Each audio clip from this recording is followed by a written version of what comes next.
ঠাস ঠাস ঠাস। ভাবছেন কার গালে পড়ছে? বলছি শুনুন তাহলে।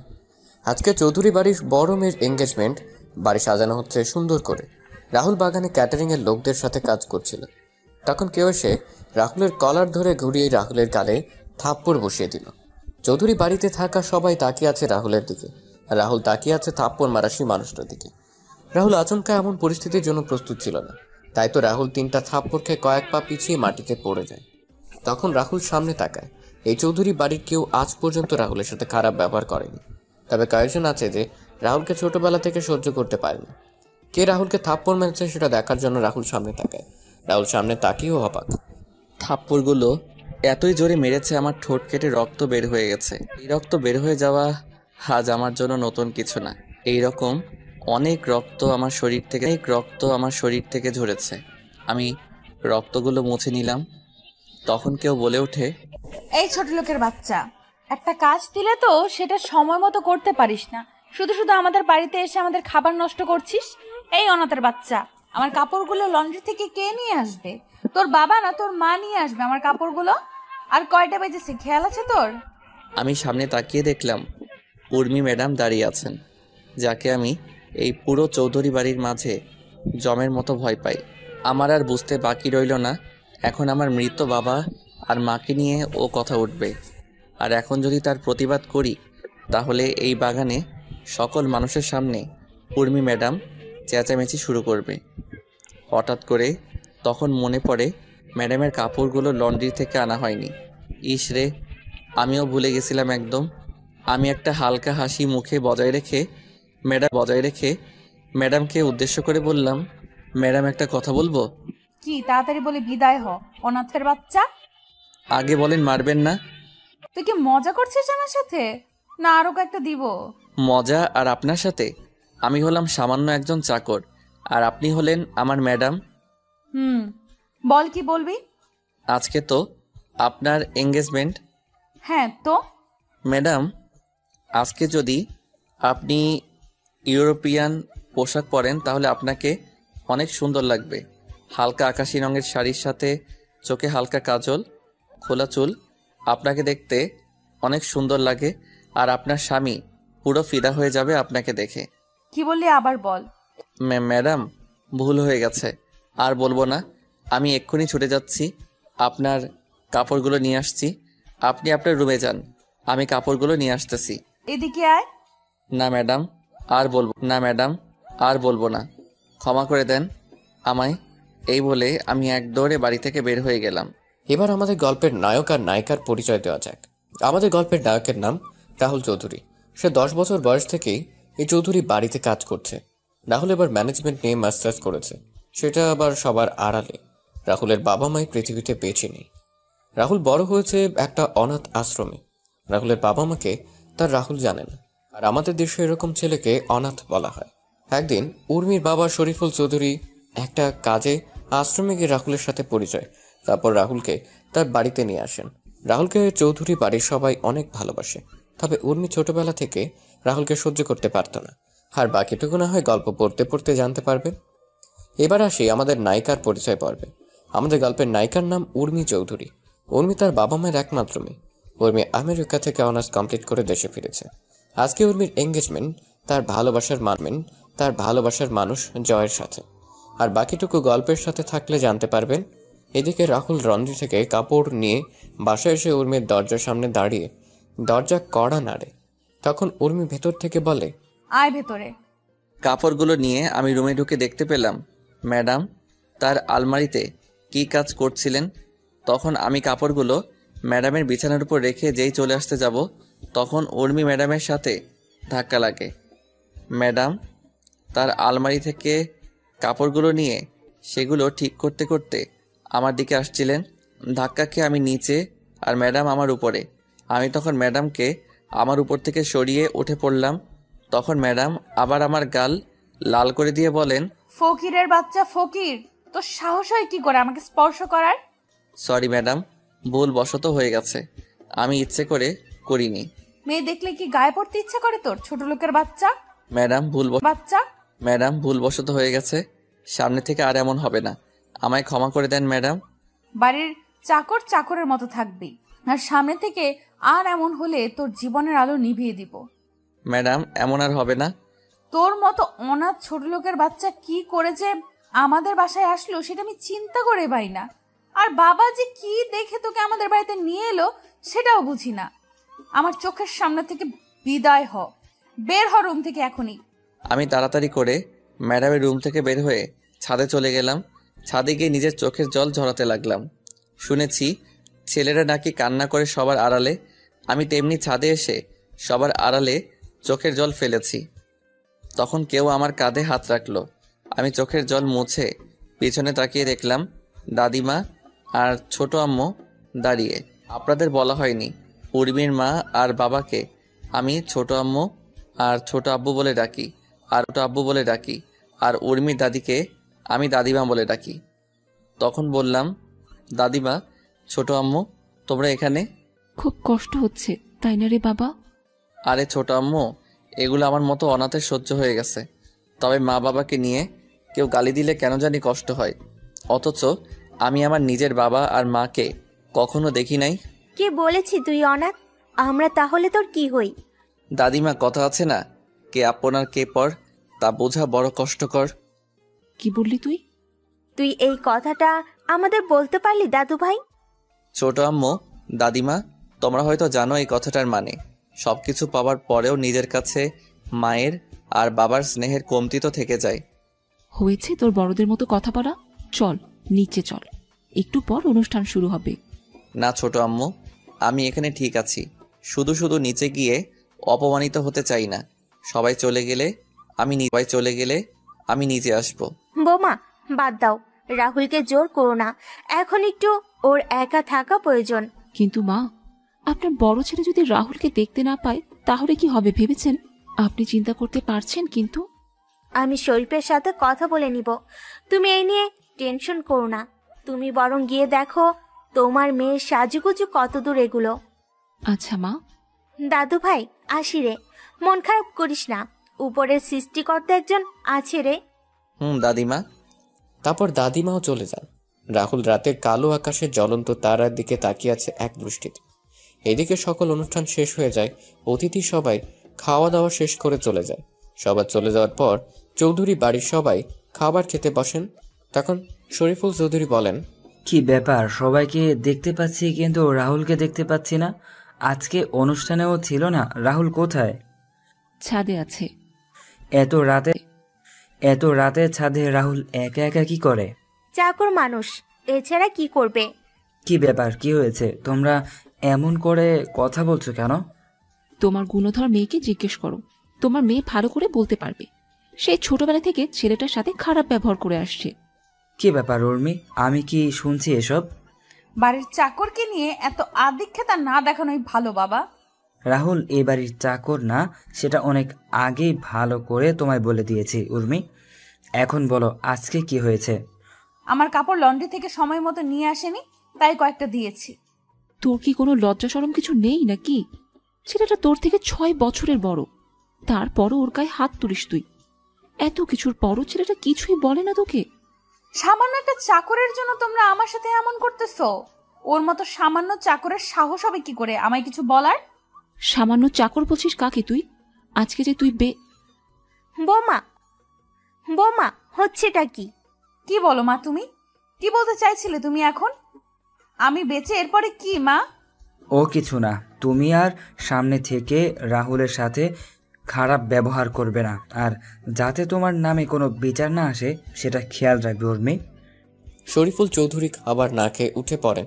ছাদে গিয়ে দেখতে পেলেন রাহুল আকাশের দিকে মুখ করে শুয়ে আছে। তখন তিনি রাহুলের পাশে গিয়ে বসলেন। রাহুল হয়তো গভীর মনোযোগ দিয়ে আকাশের দিকে তাকিয়েছিল, যার জন্য কারো আসার শব্দ শুনতে পায়নি। তখন শরীফুল চৌধুরী রাহুলকে ধাক্কা দিলেন। রাহুল পাশে তাকিয়ে দেখলো তার ছোট আব্বু। তখন রাহুল বলে, ছোট আব্বু, তুমি কখনো এলে? এই তো মাত্রই আসলাম। কি করছিলি? তারা দেখছিলাম, ম্যাডামের এঙ্গেজমেন্টের সবকিছু শেষ হয়ে গেছে। হ্যাঁ, মন খারাপ তোর বাবা? না না ছোট আব্বু, আজকে ঘটনা আমি সব শুনেছি। রাহুল তোর সাথে অনেক দিন ধরে একটা কথা বলার হয়নি রে। কি কথা ছোট আব্বু? কেউ মনে হচ্ছে আমাদের ক্ষতি করতে চাচ্ছে, আমাদের কোম্পানির সব কিছুর ইনফরমেশন কিভাবে যেন জেনে যাচ্ছে। আমার হাতের কয়েকটা কন্ট্রাক্টও ইতিমধ্যে আমার হাত থেকে বেরিয়ে যাচ্ছে, আমি কিছুই বুঝতে পারছি না রে। আর কয়েকদিন পরে উর্মির বিয়েও, সব কিছু মিলে কেমন যেন একটা অদ্ভুত পরিস্থিতির সৃষ্টি হয়েছে। আরে ছোট আব্বু, চিন্তা করো না, সব কিছু ঠিক হয়ে যাবে। যাও, তুমি গিয়ে ঘুমিয়ে পড়ো। তুইও চল আমার সাথে, একসাথে খাবার খাবো। কি, তুমি এখনো খাবার খাওনি কেন? তুই খাবার টেবিলে নেই তাই আর খাইনি। আচ্ছা চলো, খাবার খাবে এখন? তারপর শরীফুল চৌধুরী আর রাহুল নিচে এসে খাওয়া শুরু করলেন।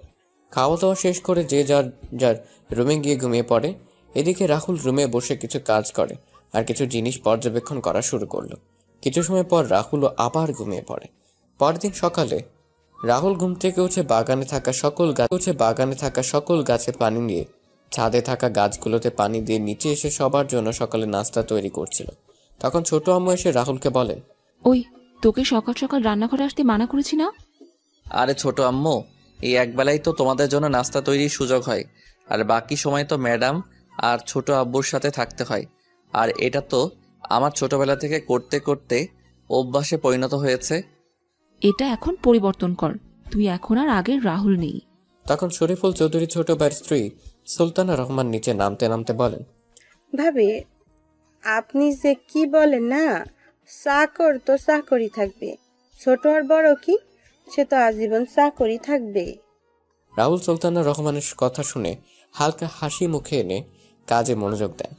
আর ছোট আম্মু সুলতানা রহমানকে উদ্দেশ্য করে বলেন, তুই ঠিকই বলেছিস, অমানুষ তো আর কোনোদিন মানুষ হয় না।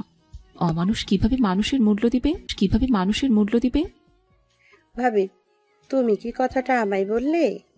দেখ সুলতানা, তুই কথাটা কিভাবে নিবি সেটা তোর বিষয়, আর আমি কি তোকে মিন করে বলেছি? রাহুল সকলের জন্য নাস্তা রেডি করে টেবিলে সাজিয়ে রাখে। তারপর রাহুল উর্মির জন্য সেদ্ধ ডিম আর চিকেন ব্রেস্ট, টমেটো, শসা ও পেঁয়াজের সঙ্গে পিপার যোগ করে উর্মির জন্য সালাদ তৈরি করে উর্মির রুমের সামনে গিয়ে দরজা কড়া নাড়ে। তখন উর্মি এসে দরজা খুলে দিল। ম্যাডাম, আপনার খাবার। রেখে যা। ম্যাডাম, আজকে কি কোথাও যাবেন? কেন? আসলে ম্যাডাম, ছোট আব্বুকে নিয়ে একটু অফিসে যেতাম। চাকরের বাচ্চা, তুই অফিসে গিয়ে কি করবি? পড়ালেখা তো আর আও জানিস না, আর তুই অফিসে যাবি? এই জুতোগুলো পলিশ করে নিয়ে আয়, আমি 11টার দিকে বের হব। 11টার আগে যেন তোকে গাড়ির কাছে দেখতে পাই। যদি 1-2 সেকেন্ড লেট হয় তাহলে তোর কপালে কিন্তু দুঃখ আছে। আচ্ছা ম্যাডাম। জুতাগুলো নিয়ে নিচে এসে আমি পালিশ করতে লাগলাম। জুতা পালিশ হয়ে গেলে আমি ম্যাডামের দরজার সামনে রেখে আসলাম। আমি নিচে এসে সবার এঁটো প্লেটগুলো ধুয়ে সাজিয়ে রান্নাঘর থেকে আমার রুমে এসে গোসল করে নিলাম। তারপর সকাল 10টায় ছোট আব্বুকে নিয়ে বের হলাম অফিসের উদ্দেশ্যে। 10টা 30-এ ছোট আব্বুকে অফিসে নামিয়ে দিয়ে আমি 11টার আগেই বাসায় প্রবেশ করি। আমি গাড়িতে বসে ম্যাডামের জন্য অপেক্ষা করতে থাকি। কিছুক্ষণ পর দেখলাম ম্যাডাম আসছেন। গাড়ি থেকে বের হয়ে পিছনে দরজা খুলে দিলাম। ম্যাডাম গিয়ে সিটে বসলো। আমি দরজা লাগিয়ে ড্রাইভিং সিটে বসে ম্যাডামকে বললাম, ম্যাডাম কোথায় যাব? এই, শপিং মলে যাব। আচ্ছা ম্যাডাম। আমি গাড়ি চালানো শুরু করলাম। কিছুক্ষণ পর আমি শপিং মলের সামনে এসে দেখলাম ম্যাডামের বান্ধবীরা দাঁড়িয়ে আছে। আমি গাড়ি থামিয়ে গাড়ি থেকে বের হয়ে গাড়ির দরজা খুলে ম্যাডামকে বললাম, ম্যাডাম চলে আসছি, আপনি নামতে পারেন। গাড়ি পার্কিং করে বসে থাকবি, আর আমি কল দিলে চলে আসবি। আর এই নে 50 টাকা, দুপুরে খাবার খেয়ে নিবি। হাসি মুখে টাকাটা নিয়ে আমি মাথা নাড়ালাম। তারপর ম্যাডাম তার বান্ধবীদেরকে নিয়ে চলে যান শপিং মলের ভিতরে। আমি গাড়িতে বসে রইলাম, ভালো লাগছিল না। তখন গাড়ি থেকে বের হয়ে আশেপাশে একটু হাঁটাহাঁটি করছিলাম। তখন দেখতে পেলাম একজন ভদ্রমহিলা তার ছেলেকে নিয়ে রাস্তা পার হতে পারছেন না। আমি তখন তাদের রাস্তা পার করিয়ে দিয়ে আসছিলাম। তখনই ম্যাডাম ফোন দিলেন। Hello madam. 4র্থ তলায়, তাড়াতাড়ি আয় তো একটু। শপিং মলের 4র্থ তলায় গিয়ে দেখতে পেলাম কয়েকটা ছেলে মিলে ম্যাডাম আর তার বান্ধবীদের সাথে কি যেন কথা বলছে। তবে তাদের কথা বলার ধরনগুলো সুবিধার মনে হচ্ছিল না। কি রে, এখানে কি সমস্যা? কিছু না, তুই যা এখান থেকে, কোনো সমস্যা নেই। আচ্ছা ম্যাডাম চলুন, এখানে কোনো সমস্যা নেই। এইখানে একদম চালাকি করার চেষ্টা করবি না, তা না হলে এগুলো দেখছিস, ভাই আমি কি করলাম? আমি তোমাদের জিজ্ঞেস করলাম সমস্যা কি, তোমরা বললে কোনো সমস্যা নেই, তাই তো আমি এদের নিয়ে চলে যাচ্ছি। আমরা তোকে যেতে বলেছি, তবে এই মা। আর কোনো কথা বলার সুযোগ দিলাম না, সোজা মুখ বরাবর একটা ছক্কা হাঁকিয়ে দিলাম। আর ছেলেটা বাউন্ডারির বাইরে, তারপর সব কয়টাকে মারা শুরু করলাম। হঠাৎ কেউ আমার পেটের পাশে ছুরি দিয়ে আঘাত করে। আমি পিছনে তাকিয়ে দেখলাম ওই ছেলেটা আমি। তখন ছেলেটার দিকে এগিয়ে যাব, তখন ছেলেগুলো দৌড়ে পালিয়ে যায়। তারপর আমি আমার শার্ট খুলে আঘাত পাওয়া জায়গা বেঁধে নিলাম। তারপর ম্যাডামকে বললাম, চলুন ম্যাডাম বাসায় যাওয়া যাক তাহলে। কিন্তু তোর তো ছুরি লেগেছে আর রক্ত পড়ছে। আরে ম্যাডাম, এটা কিছু না, আমাদের মতো চাকরের জন্য এইগুলো কিছুই না। এই আঘাতের চেয়ে আরো অনেক বড় বড় আঘাত পেয়েছি। আর রইল রক্তের কথা, রক্ত তো ছোট থেকে অনেক ঝরেছে, এখনো না হয় আরো কিছু ঝরুক, আমি মারা যাব না এত সহজে, আপনি চিন্তা করবেন না। চলুন ম্যাডাম এখন। বেশি কথা না বলে হসপিটালে চল, তুই না হলে তোর জন্য আমার কথা শুনতে হবে। চিন্তা করবেন না, আমার কিছু হবে না। তারপর উর্মিরা সামনের রাহুল পিছনে, কিন্তু বারবার উর্মি পিছনে তাকাচ্ছে। হঠাৎ করে পেছনে কিছু পড়ে যাওয়ার শব্দে উর্মি আর ওর বান্ধবীরা পেছনে তাকিয়ে দেখল রাহুল মাটিতে পড়ে আছে। তারপর ধরাধরি করে রাহুলকে হাসপাতালে নিয়ে যাওয়া হয়। আর এদিকে উর্মি ফোন দিয়ে তার বাবাকে সবকিছু খুলে বলে। তখন তার বাবা বলেন তিনি এখনই আসছেন। এদিকে রাহুলের অপারেশন চলছে ভিতরে। ডাক্তাররা অনেক সাবধানে অপারেশন করছেন, রাহুলের কোনো ভুল হলেই যা কিছু হতে পারে। 3 ঘন্টা পর ডাক্তার বের হন অপারেশন থিয়েটার থেকে। তবে ডাক্তারের চেহারা কালো হয়ে আছে। এর মাঝে উর্মির বাবা মা, দাদিমা, চাচা চাচি বলেন। তখন শরীফুল চৌধুরী বলেন, ডাক্তার রাহুল কেমন আছে এখন? ডাক্তার তার চেম্বারে চলে যান। আর তখন শরীফুল চৌধুরী উর্মিকে বলেন, ডাক্তার চুপ, কোনো কথা বলছে না। এবার সবার মুখটা কালো হয়ে যাচ্ছে। আর উর্মিও টেনশন হচ্ছে, কিন্তু উর্মি বুঝতে পারছে না যে পেটের পাশে আঘাতের জন্য কি এমন হলো ডাক্তারের মুখ এমন কালো, আর ডাক্তার চুপ হয়ে আছে, কোনো কথা বলছে না। তখন উর্মির চাচা শফিক চৌধুরী বলেন, কি হলো ডাক্তার, আপনি কোনো কথা বলছেন না যে? বলুন না, রাহুলের অবস্থা কেমন? ছেলেটা ভালো আছে তো? দেখুন, আমি আপনাদের আগে বলেছিলাম যে আচ্ছা, আমরা আপনার চেম্বারে গিয়ে কথা বলি। আপনি চেম্বারে যান, আমরা আসছি। বলছে না। তখন উর্মির চাচা শফিক চৌধুরী বলেন, উর্মি, তুই বাসায় চলে যা। কেন? আর তোমরা ডাক্তারকে এখানে কিছু বলতে মানা করলে কেন? তোমরা কি লুকাতে চাচ্ছ আমার থেকে? সামান্য একটা বাড়ির চাকরের জন্য তোমরা এত চিন্তা করছো কেন? আর ও মরে গেলেই বা কি? কি ব্যাপার বলো তো? তোমরা কি লুকানোর চেষ্টা করছো বলো তো? আমি এখানে থাকি আর উর্মি বরং বাসায় চলে যাক। ভাবি কি বললো তোমায় শুনতে পাওনি তুমি? উর্মিকে নিয়ে বাসায় যাও। উর্মি আর চাচি সুলতানা রহমান চলে যান হাসপাতাল থেকে। তারপর সবাই মিলে ডাক্তারের চেম্বারে যান। তখন ডাক্তারের কথা শুনে সবার মুখ কালো হয়ে গেল। 7 দিন পরে সবাই রাহুলকে নিয়ে বাসায় ফিরে আসে। রাহুলের পুরোপুরি সুস্থ হতে আরো 3 দিন সময় লাগে। এখন রাহুল পুরোপুরি সুস্থ। রাহুল আগের মতো বাসার সব কাজ করে। রাহুল একদিন তার রুমে বসে বিসিএস এর জন্য পড়াশোনা করছিল। তখনই উর্মি রাহুলের দরজায় কড়া নাড়ে। তখন রাহুল বইগুলো লুকিয়ে রেখে দরজা খুলে দিল। তখন উর্মি রাহুলের রুমে ঢুকে রাহুলকে বলে, শোন, আজকে বিকেলে আমি ফুফুদের গ্রামে যাব আর সেখানে কয়েকদিন থাকবো, তাই তুই তোর কিছু কাপড় সাথে করে নিয়ে নিস। ম্যাডাম, কারণটা কি জানতে পারি? তোর জানার দরকার নেই। উর্মি চলে যায় রাহুলের রুম থেকে। রাহুল দুপুরের খাবার খেয়ে নিজের রুমে এসে কাপড়গুলি গুছিয়ে নিল। তারপর ঘুমিয়ে পড়ে। 3:50 শেষে রাহুল ঘুম থেকে উঠে রেডি হয়ে নেয়। তারপর ছোট আম্মু নাদিমার চাচিকে বলে রাহুল বাসা থেকে বের হয়ে গাড়িতে গিয়ে উর্মির জন্য অপেক্ষা করতে থাকে। কিছুক্ষণ পর উর্মি একটা ব্যাগ নিয়ে বাসা থেকে বের হয়ে আসে। রাহুল গাড়ির দরজা খুলে দিয়ে ব্যাগটা পেছনের ডিকিতে রাখে। তারপর রাহুল গাড়ি চালানো শুরু করলো। উর্মির ফুপুর বাসা উর্মিদের বাসা থেকে 60 কিলোমিটার দূরে। মাঝ রাস্তায় আসার পর রাহুল উর্মিকে বলে, ম্যাডাম, একটা কথা আপনাকে কয়েকদিন ধরে বলবো বলে ভাবছি। কি কথা? ম্যাডাম, জয় স্যারকে আপনি কতটুকু ভালোবাসেন? হঠাৎ এই প্রশ্ন কেন? ম্যাডাম বলেন না। নিজের চেয়েও বেশি ভালোবাসি। আর আপনার মা বাবাকে? হ্যাঁ, তাদেরও ভালোবাসি। কতটুকু? আচ্ছা, এখন যদি ছোট আব্বু আর ছোট আম্মু জয় ভাইয়ার সাথে আপনার বিয়ে ক্যান্সেল করে দেয়, তাহলে আপনি কি করবেন? হোয়াট? কি বললি তুই? আরে ম্যাডাম, রাগেন কেন? তো কি করব? তুই কি বলছিস সেগুলো? আরে ম্যাডাম, আমি জানতে চাইছি এমন একটা পরিস্থিতি তৈরি হলো, আপনি জয় স্যারকে বা আপনার বাবা আর মাকে বেছে নিতে হবে, তখন আপনি কাকে বেছে নেবেন? আমি কিন্তু তোর কোনো কথাই বুঝতে পারছি না কিন্তু। আরে বলুন না। সেটা না হয় পরিস্থিতি তৈরি হলে দেখা যাবে। তুই এখন চুপচাপ গাড়ি চালাতো। গ্রামে পৌঁছতে পৌঁছতে সন্ধ্যা পেরিয়ে রাত হয়ে যায়।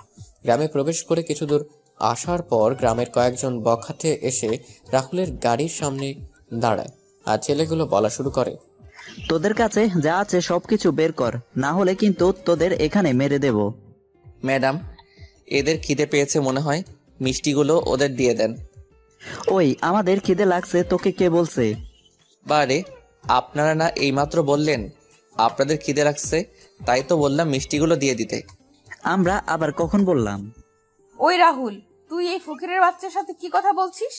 ফুফাকে একটা কল দিলে সবকিছু হাওয়া হয়ে যাবে। কি বললি তুই আমাদের? আর তোর কোন বাপকে কল দিবি? দে, আমরা এখানেই আছি। ঠিক বললি তুই। হ্যাঁ, সাহস থাকলে গাড়ির সামনে থেকে সর, আমিও গাড়ি থেকে নেমে তোদের মজা দেখাচ্ছি। সাহস থাকলে বের হয়ে আয়। ওরা গাড়ির সামনে থেকে সরে যাওয়া মাত্রই আমি দরজা হালকা খুলে ওদের দিকে ঝুঁকে বাম পা গিয়ারে রেখে চাপ দিলাম।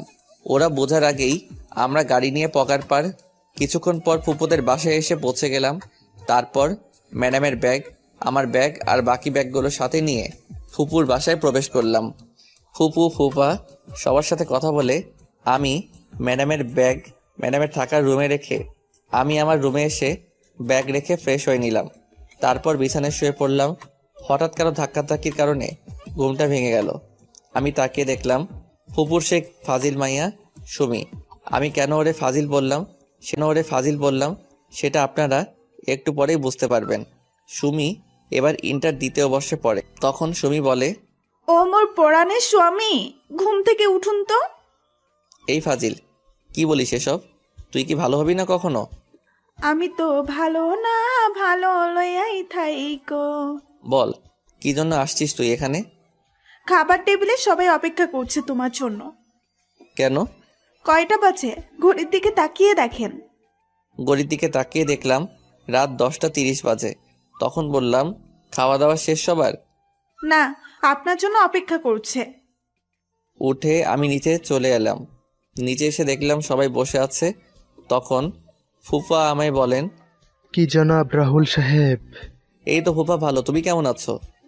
টেনশনে ছিলাম, তবে এখন টেনশন ফ্রি আছি। কোনো টেনশনের চিন্তা নাই, আমি আছি তো। সেটাই তো বর্ষার জায়গা। আচ্ছা বুঝলাম, তোমরা সবাই এই ছোট লোকটাকে নিয়ে এত আদিক্ষেতা করছো কেন? টেবিল থেকে খাবারের প্লেট নিয়ে আমি সবাই বসে টিভি দেখে খাওয়া শুরু করলাম। ম্যাডামের কোনো কথার উত্তর দিলাম না। উত্তর দিলেই চেঁচামেচি শুরু করবে। কিছুক্ষণ পর আমার পাশে তাকিয়ে দেখলাম সুমিও আমার পাশে এসে বসছে। আমি সুমির দিকে একবার তাকিয়ে আবার খাবার খাওয়াতে মনোযোগ দিলাম। তখন উর্মি ম্যাডাম সুমিকে বলেন, কিরে সুমি, তুই খাবার টেবিল ছেড়ে ওই ছোট লোকটার সাথে গিয়ে খাবার খাচ্ছিস কেন? আপু, আমার ইচ্ছে করছে তাই। ফুফা, তোমরা সুমিকে কিছু বলছো না যে? কি বলবো? ওই ছোট লোকটার সাথে বসে খাবার খাচ্ছে আর তোমরা কিছু বলছো না যে? দেখো উর্মিমা, সুমি এখন প্রাপ্তবয়স্ক একটা মেয়ে। ও ওর নিজের বুঝটা এখন বুঝতে পারছে, কার সাথে চলাফেরা করলে ভালো হবে আর কার সাথে চলাফেরা করলে খারাপ হবে সেটা ও নিজেই বুঝতে পারে। তাই বলে উর্মি, এসব কথা বাদ দে, তুই খাবার খেয়ে নে। রাহুল বাবা, তোর কি কিছু লাগবে? না ফুপু। আরে মা, আর একটু খাবার দাও। দেখছো না আগের থেকে কেমন যেন শুকিয়ে গেছে। ওই ফাজিল, আমি শুকিয়ে গেছি কোথায়? দেখছিস না মোটা হয়ে গেছি? হ্যাঁ, সেটাই দেখতে পাচ্ছি। তুই দেখতে পাবি? তুই তো আস্ত একটা ফাজিল। তুই একটা ফাজিল। খাবার খা চুপচাপ। এইদিকে উর্মি রাগে ফুসছে। ভেবেছিল সে এখানে রাহুলকে এনে ইচ্ছে মতো অপমান করবে, কিন্তু এখানে তার উল্টো সবাই রাহুলকে নিয়ে কথা বলছে। উর্মি খাওয়া শেষ করে তার রুমে চলে যায়। এদিকে রাহুল খাবার খেয়ে যেই তার রুমে যাবে, তখন ফুপা রাহুলের সামনে এসে বলেন, আর কত অপমান সহ্য করবি তুই রাহুল? চাকরের আবার মান অপমান? এই তো আর কয়েকটা দিন, তারপর ম্যাডাম তো ওনার স্বামীর বাড়ি চলে যাবেন। সত্যি কথাটা বলে দে না। এবার উর্মিকে তাহলে তোর সাথে অত্যন্ত খারাপ ব্যবহার আর করবে না। সেটা আমি চলে যাওয়ার কয়েকটা দিন আগে ওনাকে বলবো। তুই চলে যাওয়ার কয়েকটা দিন মানে? আরে ও কিছু না, তোমরা টেনশন করো না, আমায় নিয়ে যাও, গিয়ে ঘুমিয়ে পড়ো। কালকে তুমি আমায় নিয়ে কলেজে যাবে? পারবো না। ও বাবা, ও মা, বলো না আমায় নিয়ে কালকে কলেজে যেতে। আর নাটক করতে হবে না। আচ্ছা নিয়ে যাব, কিন্তু কিন্তু কি রে রাহুল? ম্যাডাম, এ নিয়ে চিন্তা করতে হবে না, আমি উর্মিকে বুঝিয়ে বলবো, তাহলে উর্মি বুঝবে। আচ্ছা, গুড নাইট। পরের দিন সকালে রাহুলের ঘুম ভাঙে কারো গরম নিঃশ্বাসে। তখন রাহুল তাকিয়ে দেখে সুমি তার খুব কাছে। এটা দেখে রাহুল এক লাফে বিছানা ছেড়ে মাটিতে গিয়ে পড়ে। তখন সুমি বলে, এটা কি হলো? তুই কি করছিলি এটা? একটু মিষ্টি খাওয়ার জন্য আসছিলাম। মিষ্টি খাবি তো আমার কাছে কি? মা, তুমি তো মিষ্টি বয়, তাই তো তোমার কাছে মিষ্টি খাওয়ার জন্য আসছি। তুই কি রুম থেকে যাবি না আমি চলে যাব? নাটক করে লাভ নেই, তোমরা 1 সপ্তাহ আমাদের এখানে থাকবে। জীবনেও না। বেশি কথা না বলে রেডি হয়ে নাও, একটু পরে কলেজে যেতে হবে। এত সকালে? আমাদের ক্লাস 9টায় শুরু, আর এখন 7:50 বাজে। আচ্ছা তুই যা, আমি নিচে আসছি। আচ্ছা, ওইটা কি তোমার ডান পাশে? রাহুল তার ডান পাশে তাকাতেই সুমি রাহুলের বাম গালে একটা চুমু দিয়ে দৌড়ে পালিয়ে যায়। রাহুল কি বলবে বুঝতে পারছে না। তারপর রাহুল ফ্রেশ হওয়ার জন্য বাথরুমে চলে যায়। বাথরুম থেকে ফ্রেশ হয়ে নিচে গিয়ে সকালের নাস্তা করে সুমির জন্য অপেক্ষা করতে থাকে। কিছুক্ষণ পর সুমি চলে আসে। তখন রাহুল আর সুমি বের হয় বাসা থেকে। রাহুল যেই গাড়িতে গিয়ে বসবে তখনই সুমি বলে, ওইদিকে কোথায় যাচ্ছ? কেন, গাড়িতে যাবি না? না। তাহলে হেঁটে যাবি কি? না। তাহলে কলেজে যাবি কিসে করে? বাইকে করে যাব। বাইক পাবি কোথায়? আর আমি তো বাইক চালাতে পারি না। মিথ্যা বলবে না, আমি জানি তুমি বাইক চালাতে পারো, আর বাইক গ্যারেজে আছে, নিয়ে আসো গিয়ে। গাড়ি থাকতে বাইক কেন? আমার ইচ্ছে তাই। আমি পারবো না। পারবে না তো তুমি? না। মা বাবা কোথায় তোমরা? এই চুপ, যাচ্ছি আমি। চাবি কই? বাইকে আছে। তারপর গ্যারেজে গিয়ে দেখতে পেলাম একটা নতুন বাইক, অ্যাপাচি RTR 164V। তারপর বাইক স্টার্ট দিয়ে আমি গেটের সামনে এসে দাঁড়ালাম। সুমি এসে পিছনে বসলো। তখন আমি বললাম, এই নতুন বাইক কার জন্য কিনে আনা হয়েছে? তোমার জন্য। আমার জন্য মানে? যেদিন আমি শুনলাম তুমি আর উর্মি আপু আমাদের বাসায় আসবে আর 1 সপ্তাহ থাকবে, তখনই আমি প্ল্যান করে বাবাকে বলে বাইক কিনে নিয়ে আসলাম। আর তুমি এভাবে আমায় নিয়ে প্রত্যেক দিন কলেজে নিয়ে যাবে। বাহ, ডেকি স্বর্গে গেলেও ধান ভাঙবে। তুমি কি বললে এক্ষুনি? কিছু না। এই বলে আমি বাইক চালানো শুরু করলাম। কিছু দূর আসার পর সুমি আমায় জড়িয়ে ধরলো শক্ত করে। আমার কেন যেন অস্বস্তি হচ্ছিল। আমি তখন বাইক রাস্তার পাশে দাঁড় করালাম। কি হলো? তুই এভাবে আমায় জড়িয়ে ধরেছিস কেন? আমার ভয় করে তাই। ভয় যখন করে তাহলে বাইকে আসার জন্য পাগল হয়েছিলি কেন? সাথে তুমি আছো তাই। তুই যদি এভাবে জড়িয়ে ধরিস তাহলে আর বাইক চালাবো না, আর তোর কলেজ মিস হয়ে যাবে। তাহলে তো তোমার সাথে আরো সময় কাটাতে পারবো ভালো করে। কি বলো তুমি? দেখ বোন, তুই এসব কেন করছিস বলতো? কি বললি? তুই আমাকে তুই করে বলছিস কেন? আমি তোর কোন সম্পর্কের বইন লাগি? কেন ফুফাতো বোন? তুই তো আর নিজের ফুফাতো ভাই না, আর এখন ফুফাতো ভাই বোনের মাঝে এসব হয়। কি সব হয়? প্রেম, ভালোবাসা, বিয়ে বা। চুপ কর, আমি নিয়ে যাচ্ছি তোকে। এই বলে রাহুল গাড়ি চালানো শুরু করে আর মনে মনে বলে, সুমি যা চাইছে সেটা কখনো সম্ভব না। আমার মতো চাকরের সাথে তার কখনো যায় না। আর তাছাড়া আমার এমন ছন্নছাড়া জীবনের সাথে সুমিকে জড়ানো ঠিক হবে না। যেই পরিবারের সবাই আমায় এত ভালোবাসে তাদের সাথে এমন বেইমানি আমি কখনো করব না। তার চেয়ে বরং সুমিকে বুঝিয়ে বললে সে ঠিকই বুঝবে। রাহুল এসব ভাবতে সুমির কলেজের সামনে এসে পৌঁছে যায়। তারপর সুমি রাহুলের হাত ধরে কলেজের ক্যাম্পাসে ঢুকে সুমি তার বান্ধবীদের সাথে রাহুলের পরিচয় করিয়ে দেয়। Hello guys, meet my boyfriend Rahul. সুমির বন্ধু আর বান্ধবীরা রাহুলের সাথে এসে পরিচিত হয়ে নেয়।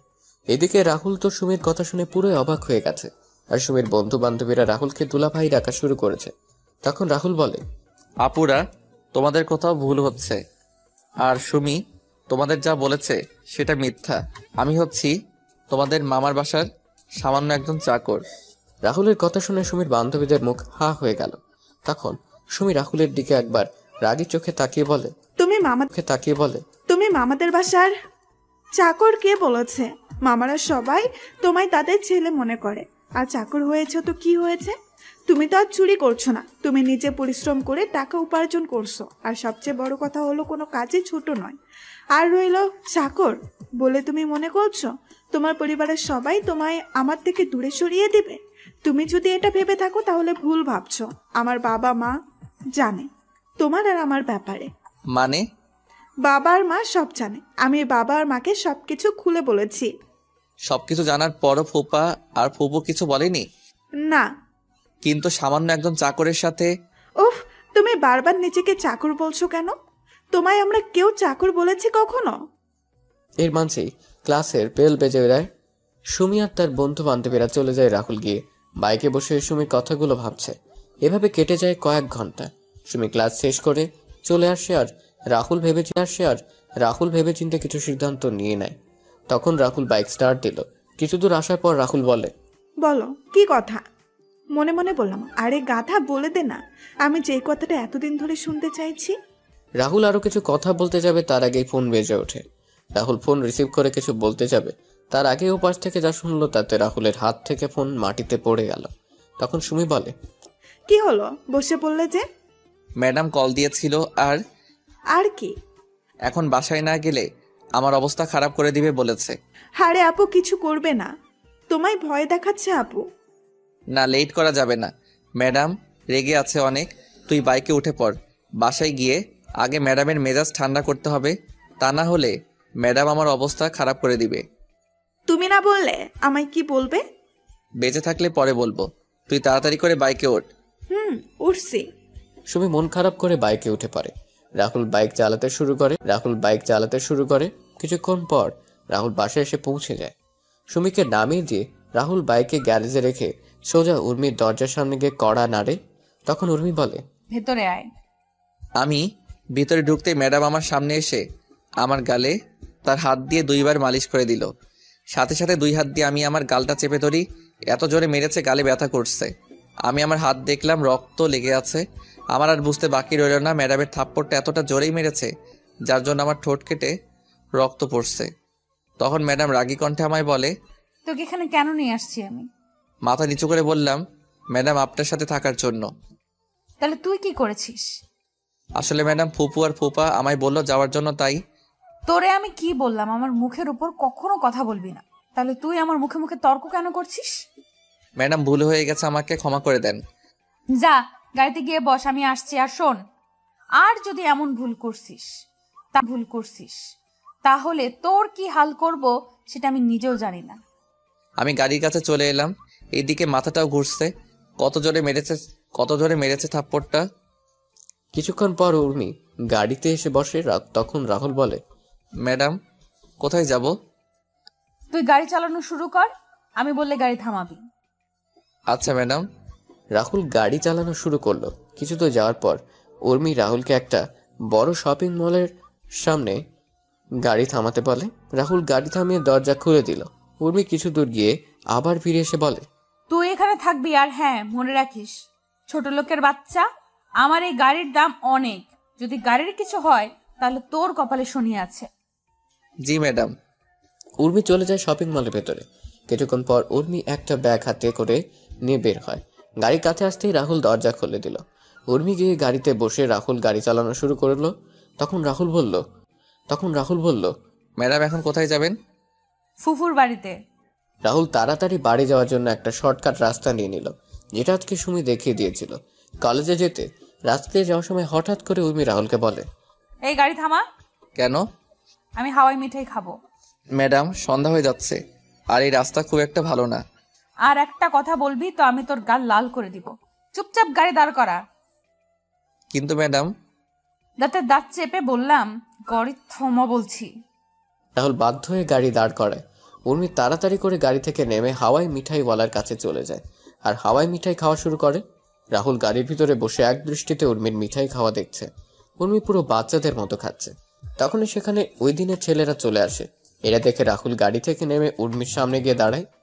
উর্মির তো সেদিকে কোনো খেয়াল নেই, সে তার মতো করে হাওয়াই মিঠাই খেয়েই যাচ্ছে। তখন ছেলেগুলো শীষ বাজিয়ে বাজিয়ে উর্মির সামনে যায়। ছেলেগুলো উর্মির কাছে যাওয়ার আগে রাহুল উর্মির সামনে চলে আসে। তখন ছেলেগুলো বলে, কিরে আজকেও কি তুই এই মেয়েকে নিয়ে যেতে পারবি? শুধু শুধু ঝামেলা করছেন কেন? ঝামেলা কোথায়?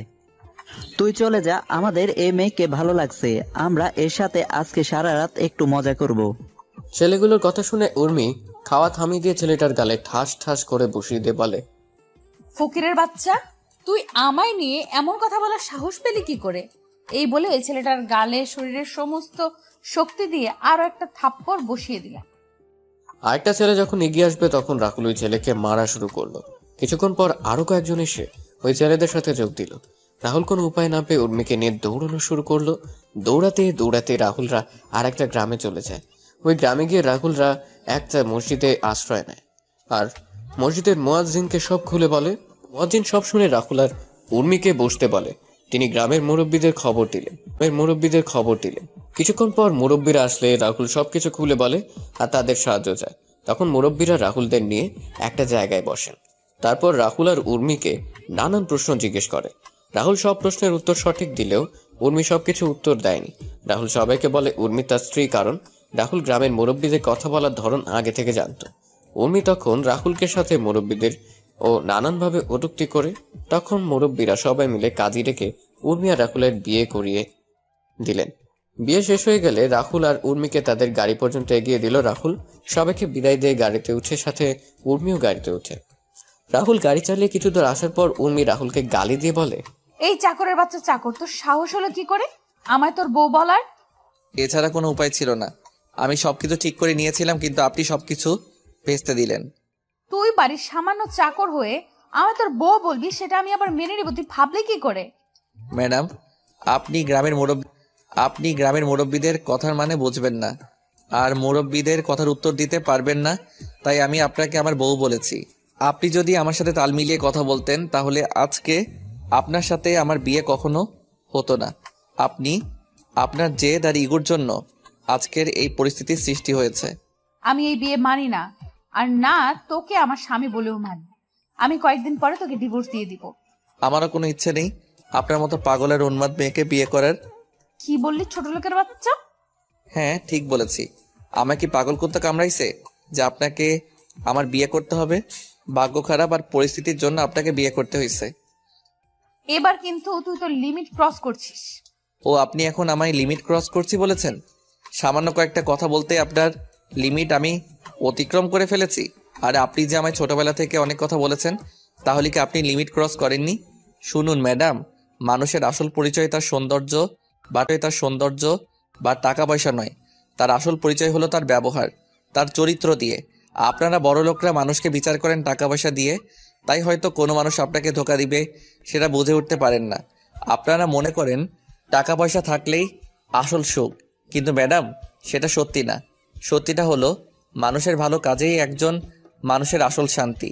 আপনি যদি রাতের বেলা ঘুমানোর আগে শুয়ে শুয়ে চিন্তা করেন কালকে কত টাকা ইনকাম করব, কালকে কোথায় কোথায় পার্টি করব, তাহলে হয়তো আপনি ঘুমাতে পারবেন, কিন্তু শান্তির ঘুম ঘুমাতে পারবেন না।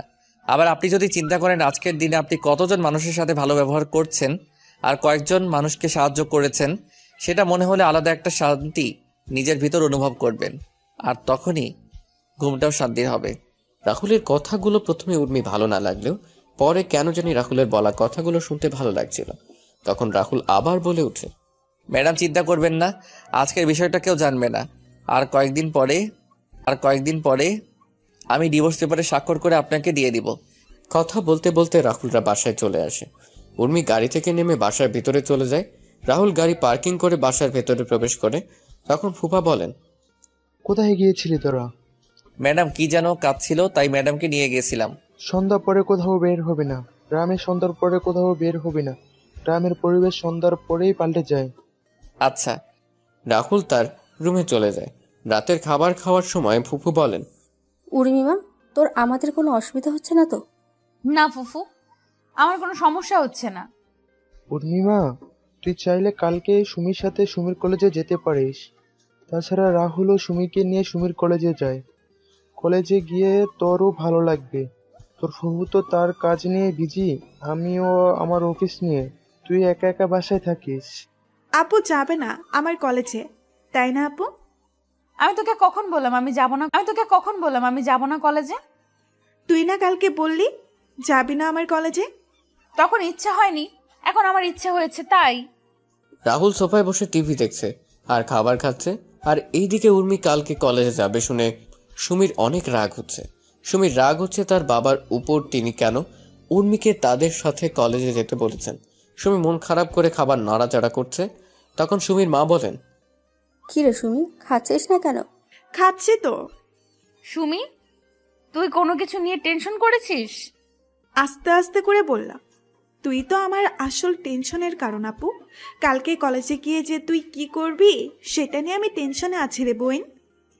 কি রে, কিছু বলছিস না যে? কালকের বাসের জন্য অপেক্ষা করছি। কিসের বাস? সেটা তুমি বুঝবে না। তারপর খাবার শেষ করে যে যার যার রুমে চলে যায়। রাহুলও তার রুমে গিয়ে ঘুমিয়ে পড়ে। পরদিন সকালে রাহুল ঘুম থেকে উঠে সকালে নাস্তা শেষ করে মোবাইলে গেম খেলা শুরু করে। এইদিকে উর্মির আর সুমি সকালে নাস্তা শেষ করে নিজেদের রুমে গিয়ে কলেজে যাওয়ার জন্য রেডি হচ্ছে। কিছুক্ষণ পর উর্মি আর সুমি রেডি হয়ে নিচে আসে আর রাহুলের কোন দিকে নজর নেই। রাহুলের নজর শুধু নিজের মোবাইল স্ক্রিনে। তখন সুমি বলে, এই যে হ্যালো। ব্যস্ত আছি এখন, প্লিজ ডিস্টার্ব করবেন না, তাহলে তো খারাপ হয়ে যাবে। চুপচাপ কর, না হলে তোর। রাহুলের কোনো দিকে খেয়াল নেই, সে শুধু তার গেম নিয়ে ব্যস্ত। সুমি কোনো উপায় না পেয়ে তখন রাহুলকে জোরে ধাক্কা মারে। সুমির ধাক্কায় রাহুলের জ্ঞান ফিরে। তখন রাহুল সামনে তাকিয়ে দেখতে পায় উর্মি আর সুমি দাঁড়িয়ে আছে। রাহুল ফোন রেখে তাড়াতাড়ি করে গাড়ির কাছে চলে যায়। রাহুলের পিছন পিছন উর্মি আর সুমি গাড়ির কাছে চলে আসে। রাহুল দরজা খুলে দিলে উর্মি পিছনের সিটে গিয়ে বসে আর সুমি রাহুলের পাশের সিটে গিয়ে বসে। রাহুল গাড়ি চালানো শুরু করলো। কিছুক্ষণ পর সুমির কলেজে পৌঁছে গেল। সুমি গাড়ি থেকে নেমে উর্মিকে বলে, আপু চল। চল। রাহুলকে উদ্দেশ্য করে বললাম, কি হলো তুমিও আসো? উর্মি ম্যাডামকে দেখে আমি সুমিকে বললাম, না আপনারা যান, আমি এখানে আছি। আর কোনো কিছু দরকার হলে আমাকে বলবেন, আমি পৌঁছে যাব। বললাম না আসার জন্য। না, আপনারা যান। এই সুমি, ওকে এত করে বলছিস কেন? ও চাকর, ও গাড়ির কাছে থাকুক, ওকে কেন ডাকছিস তুই? আপু, ও তোদের চাকর, কিন্তু আমাদের জন্য ও আমাদের অতিথি। তাই অন্তত তুই আমার কলেজে ওকে চাকর বা অন্য কিছু না বললে খুশি হব। আর কলেজের সবাই বাবাকে সম্মান করে, তাই কলেজের সবার সামনে এমন কোনো আচরণ করিস না যার জন্য বাবার সম্মানহানি না হয়। ওর জন্য তোর এত দরদ কিসের? মানুষ হয়ে মানুষের জন্য দরদ থাকাটা কি স্বাভাবিক নয় আপু? দেখ, আমি ওদের কথা শুনে বুঝতে পারলাম এদের যদি থামানো না হয় তাহলে দুই বোনের মাঝে ঝগড়া চুল ছিঁড়াছিঁড়ি হতে পারে। তখন বললাম, আমি গাড়িতে আছি, আপনারা আসুন। আর গাড়িতে গ্যাস নেই, আমি বরং গ্যাস নিয়ে আসি। এই বলে আমি সেখান থেকে চলে এলাম। রাহুল গাড়িতে এসে আবার গেম খেলা শুরু করলো। আর এইদিকে সুমি আর উর্মি ক্যাম্পাসে গিয়ে বসে। সুমি তার বন্ধু আর বান্ধবীদের সাথে উর্মির পরিচয় করিয়ে দিল। তারপর সবাই মিলে কিছুক্ষণ আড্ডা দিয়ে ক্লাসে চলে যায়। সকল ক্লাস শেষ করে সুমিরা আবার আড্ডা দেওয়া শুরু করে। কিছুক্ষণ পর সবাই যার যার বাসায় চলে যায়। সুমি আর উর্মি এসে দেখতে পায় রাহুল গেম খেলছে। তখন সুমি রাহুলের হাত থেকে মোবাইল নিয়ে নেয়। হঠাৎ করে কেউ আমার হাত থেকে মোবাইলটা নিয়ে নিল। খেলার মাঝে এমনটা করলে বলেন তো কেমনটা লাগে? তা আবার যদি প্রিয় গেমস COD হয় তাহলে তো কোনো কথাই নেই। আমি বিরক্ত নিয়ে তাকালাম পাশে। আমি তখন দেখলাম সুমি আর ম্যাডাম দাঁড়িয়ে আছে। আমি গাড়ি থেকে নেমে তাড়াতাড়ি করে গাড়ির দরজা খুলে দিলাম। ওনারা গাড়িতে বসলে আমি আবার গাড়ি চালানো শুরু করলাম। 40 মিনিট পরে সবাই বাসা থেকে এসে পৌঁছে যায়। দুপুরের খাবার খেয়ে যে যার রুমে গিয়ে ঘুমিয়ে পড়ে। বিকেলে রাহুলের ঘুম ভাঙলে রাহুল ছাদে গিয়ে দোলনায় শুয়ে পড়ে। রাহুল শুয়ে শুয়ে এক দৃষ্টিতে আকাশের দিকে তাকিয়ে আছে। সুমিদের বাসার ছাদে এলেই খারাপ থাকা মনটা নিমিষেই ভালো হয়ে যায়। পাখির কিচিরমিচির শব্দ মানুষের বাসায় ফেরার মতো করে পাখিরাও ফিরে যাচ্ছে তাদের আসল ঠিকানায়। আর সাথে পাখির কিচিরমিচির শব্দ, ঝাঁকে ঝাঁকে চড়ুই পাখি দেখে মনে হচ্ছে যেন পাখিদের মিলন মেলা। দল বেঁধে উড়ে এসে বসে গাছের ডালপালায়। গাছের প্রতিটি শাখা প্রশাখা ভরে ওঠে চড়ুই পাখিতে, আর তাদের কিচিরমিচির শব্দে মুখর থাকে গোটা এলাকা। সুমিদের পাশে বিদ্যুৎ কেন্দ্রের বাগানে বিকেল হলে সমাবেশ শত শত চড়ুই পাখির। সারাদিন এই স্থানটি ফাঁকা থাকে, তবে বিকেল হলে শুরু হয় পাখিদের আনাগোনা। ঝাঁকে ঝাঁকে চড়ুই পাখি এসে বসতে থাকে পল্লী বিদ্যুৎ সংলগ্ন আশপাশের গাছপালাগুলোতে। সন্ধ্যার আগ মুহূর্ত পর্যন্ত হাজার হাজার পাখি এসে জড়ো হয় এলাকাটিতে। পাখিদের কলকাকলিতে মুখর হয়ে ওঠে পুরো এলাকা। এ সময় এক অপূর্ব পরিবেশের সৃষ্টি হয়। তখনই রাহুল কারো ছাদের আসার শব্দ শুনতে পায়। তখন রাহুল তাকিয়ে দেখে সুমি আর উর্মি ছাদে আসছে। রাহুল সেটা দেখেও না দেখার ভান করে শুয়ে পড়ে। শুয়ে শুয়ে পাখিদের আনাগোনা দেখছে। তখন উর্মি সুমিকে বলে, দেখ কেমন করে শুয়ে আছে। ও শুয়ে আছে, তাতে তোর কি আপু? আমরা এখানে আসছি সেটা কি ও চোখে দেখতে পাচ্ছে না? আচ্ছা আপু, এটা কোনো জায়গা হলো? কি আর করবে, কিছুই তো চিনি না। একই অবস্থা। এটা বলে অনন্ত বসে পড়ল। দুজনে চুপচাপ। অনন্ত কিছুক্ষণ পর পর আর চোখে অনন্যার দিকে তাকায়। অনন্ত বুঝতে পারে, তবে কিছু বলে না। হঠাৎ অনন্ত প্রশ্ন করে, আচ্ছা, আপনি পাগলামো করেন কেন? কি করলাম আবার? এই যে আমার সাথে যে ব্যবহার করেন, আবার আমাকে নাকি ভালোবাসেন, এটা কি ঠিক? ভুলের কি আছে, সব ঠিক। ও, একটা কথা বলি। বলো। আচ্ছা, আমরা ফ্রেন্ড হয়ে থাকি? না, আমি তো বিবাহিত। তোমার বিয়ের আগে থেকেই আমি তোমাকে ভালোবাসি। দোষটা তো আমার না, তোমার। তুমি আমাকে না জানিয়ে বিয়ে করেছো। তাই বলে এখনো? হ্যাঁ, এখনো আর সারা জীবন। এটা যদি ও জানতে পারে? আপনি না বললে তো জানতে পারবে না। আপনার বোনকে আমি অনেক ভালোবাসি। জানি আমি, কিন্তু আমি যে আপনাকে অনেক ভালোবাসি। ওকে ওকে ওকে, অনেক হয়েছে, বাদ নেন এসব। ওকে দিলাম। আচ্ছা, এখন উঠি? না, সবে মাত্র বসলাম, এখনই উঠবে কেন? আর একটু হাঁটি, নতুন জায়গা তো, ভালোই লাগছে। এটা বলে অনন্ত উঠল। ওকে, হাতটা ধরেন। না, আপনি একাই ওঠেন। হাত ধরলেই বউ হয়ে যাব না। তা ঠিক, তো হাতটা ধরেন। অনন্ত হাতটা ধরে তিথি কি উঠল। হাঁটতে হাঁটতে একটু দূরে যেতেই অনন্যার ফোন। অনন্ত তো খুব খুশি যে অনন্যা ফোন করেছে। ফোন ধরার সাথে সাথে ওপাশ থেকে বলল, সরি। না, কোনো সরি টরি চেয়ে কাজ হবে না। আমি তোমায় মাফ করতে পারবো না। তুমি আমাকে ফোন দাওনি। তার জন্য সরি বলিনি। তাহলে? আমি চলে যাচ্ছি। কথাটা শুনে অনন্ত কেমন যেন লাগে। কই যাচ্ছ? কই যাচ্ছ? তোমাকে পুরো ঘটনাটা বলি। আমার সত্যি একটা সম্পর্ক ছিল, ছেলেটা বিদেশে থাকে।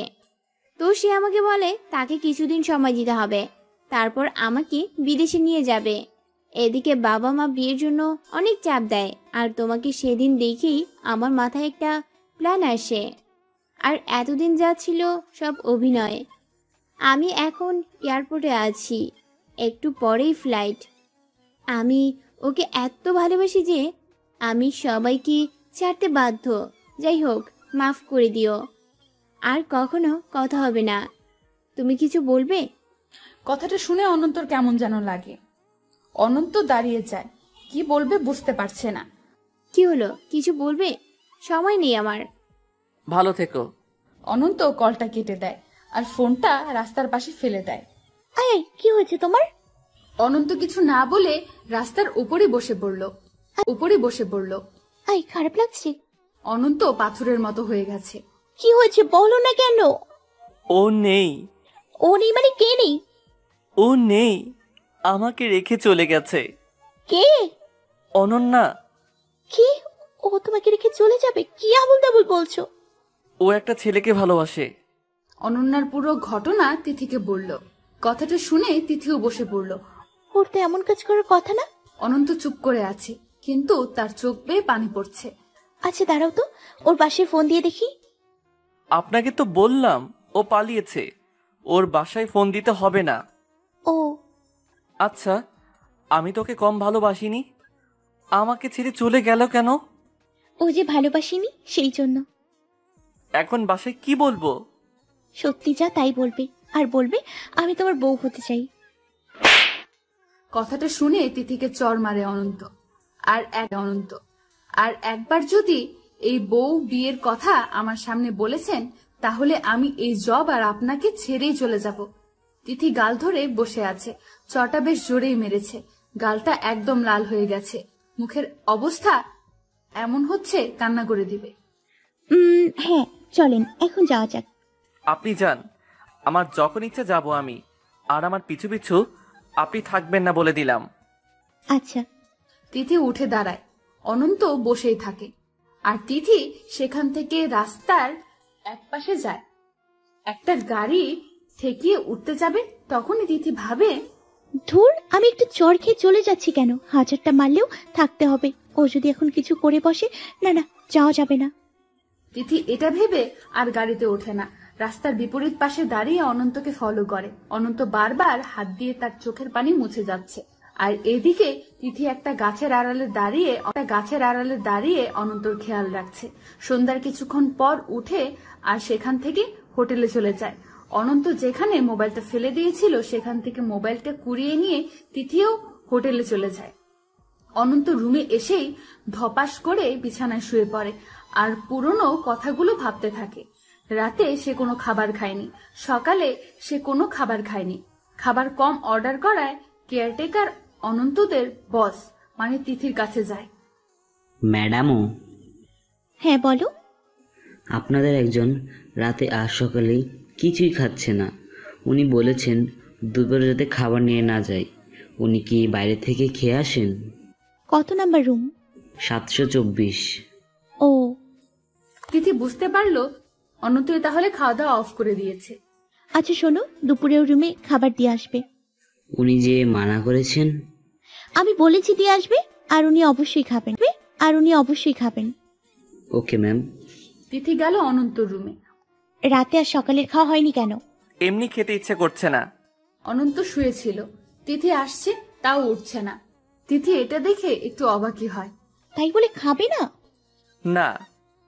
আচ্ছা, কয়দিন না খেয়ে থাকবে? না খেয়ে মরে যাব। লাথি দিয়ে বিছানা থেকে ফেলে দিব। তিথির এমন কথা শুনে শোয়া অবস্থায় অনন্ত অবাক হয়। এই, তুই যদি না খেয়ে মরে যাস, দোষ তো হবে আমার দায়িত্বে তোদের সবাইকে নিয়ে আসছি, তাই না? ভালোভাবে বললাম খেয়ে নিস। আর হ্যাঁ, বউ চলে গেছে তো কি হয়েছে? বউয়ের অভাব পড়ছে? হ্যাঁ, আবার কথা বলছি না কিন্তু। শোন, ওর থেকে ভালো মেয়ে তোকে বিয়ে করাবো।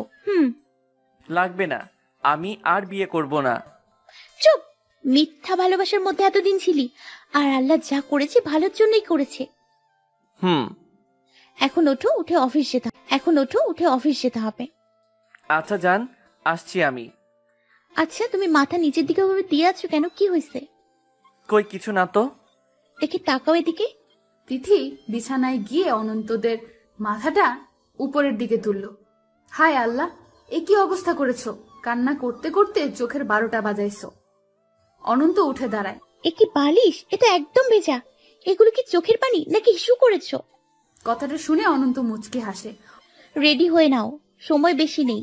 অনন্ত বুঝতে পারে তার মন ভালো করার জন্য তিথি অনেক চেষ্টা করছে। মেয়েটা সত্যিই পাগল। হঠাৎ করে আবার অনন্যার কথা মনে পড়ে যায় অনন্তর। আবার মন খারাপ। সেদিন এভাবেই দিন পার হয়ে যায়। তিথি দরকার ছাড়া অনন্তর সাথে তেমন আর দেখা করে না, তবে খেয়াল রাখে সব সময়। এমন ভাবে খেয়াল রাখে অনন্ত বুঝতেই পারে না। পরদিন সকালবেলা মোবাইলের রিংটোনে অনন্তর ঘুম ভেঙে যায়।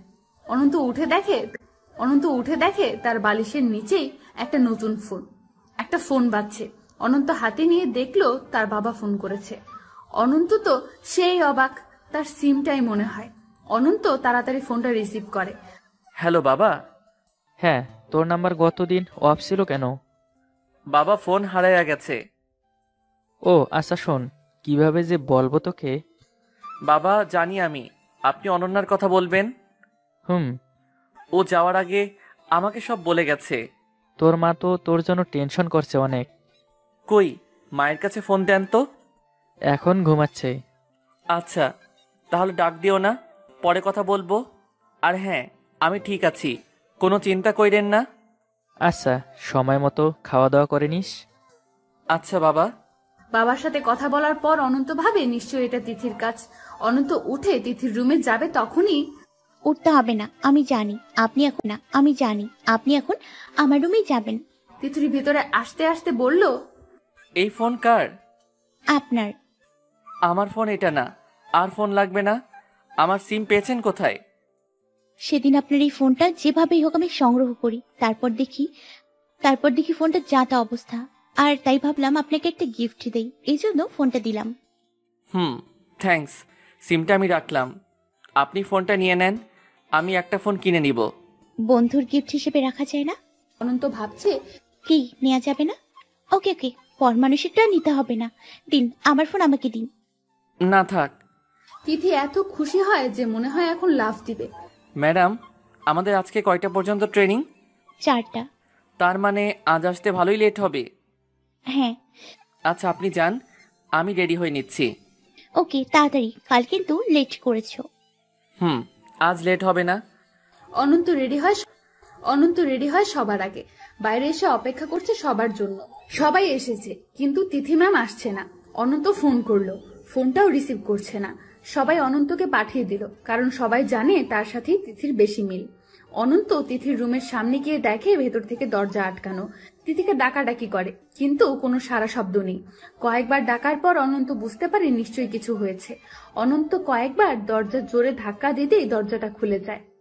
ভেতরে প্রবেশ করে দেখে তিথি মেঝেতে অজ্ঞান হয়ে শুয়ে আছে। অনন্ত তাড়াতাড়ি পানি নিয়ে তিথির মুখে ছিটিয়ে দেয়। ম্যাডাম, ম্যাডাম, ম্যাডাম উঠিয়েন। এই যে ম্যাডাম, কি হয়েছে? এভাবে পড়ে আছেন যে? এই, মাথা ঘুরে পড়ে গেছিলাম। শরীর খারাপ? জানি না হঠাৎ কেন এমন হলো। তিথি উঠতে যাবে তখন আবার পড়ে যায়। এবার অনন্ত কোনো রকমে ধরে ফেলে। তিথি আবার জ্ঞান হারায়। অনন্ত তিথিকে বিছানায় শুইয়ে দেয় আর বাকি সহযোগীদের ফোন করে। সবাই চলে আসে। সবাই আসার পর ডাক্তার আনা হয়। ডাক্তার আসার পর, উনি তো শারীরিকভাবে খুবই দুর্বল হয়ে পড়েছেন, খাওয়া দাওয়া ঠিক মতো করেন না, খুব অল্প সময়ই ঘুমান, টেনশন অনেক বেশি করেন। ম্যামের এই অবস্থা হলো কিভাবে? সবাই বলা বলি করছে। আচ্ছা, আমি ওষুধ লিখে দিচ্ছি, সময় মতো খাইয়ে দিন। আর হ্যাঁ, ওনাকে বিশ্রাম নিতে হবে কয়েকদিন। ডাক্তার সবকিছু বুঝিয়ে চলে গেল। তাহলে এখন কি করব? আমাদের যেতে তো হবেই। সেখানে গেলাম, প্রেজেন্টেশন তো ম্যাডাম স্যার আর কেউ দিতে পারে না। আর হ্যাঁ, ম্যাডামের কাছে একজনকে রেখে যেতেই হবে। সবাই নানা কথা বলা বলি করছিল। হঠাৎ অনন্ত বলল, আচ্ছা আমি প্রেজেন্টেশন দিব, কেউ একজন এখানে থাকো। না, আমি বলি কি, অনন্ত সাহেব আপনি থাকেন আর আমরা সবাই চলে যাই, ব্যবস্থা এটাই হবেই।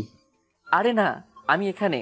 আপনার সাথে ম্যামের ভালো মিল আছে, আপনি থাকেন।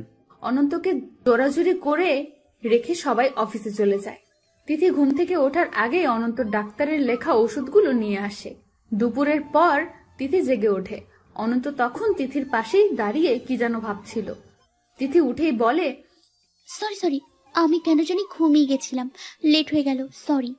এখন দুপুর 2টো বাজে। কি, তোমরা কেউ অফিসে যাওনি? সবাই গিয়েছে আর আমাকে রেখে গেছে আপনার দেখাশোনা করার জন্য। না ঠিক আছে, তুমি গেলেও পারতে, কিছু হয়নি। খাওয়া দাওয়া করেন না, সময় মতো ঘুমান না, আর বলছেন আপনি ঠিক আছেন। সমস্যা কি? এরকম করেন কেন? এমনি কিছু না। তিথি উঠতে যাবে, অনন্ত তাকে থামিয়ে বলল, না আপনি উঠবেন না। কি লাগবে বলেন, দিচ্ছি। না কিছু লাগবে না। তাহলে উঠছেন কেন? ওয়াশরুমে যাব নাকি রুম জাদু করে এখানে উপস্থিত করবেন? না, যান। তিথি ওয়াশরুম থেকে বেরিয়ে বলল, যান আপনি, এখন ভালোই লাগছে আমার।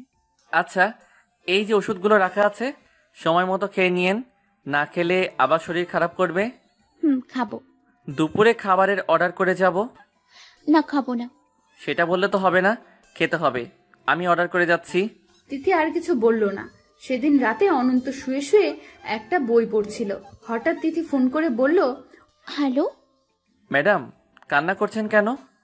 আমার রুমে একটু আসবে? দাঁড়ান, আসছি আমি। অনন্ত দৌড়ে তিথির রুমে গেল।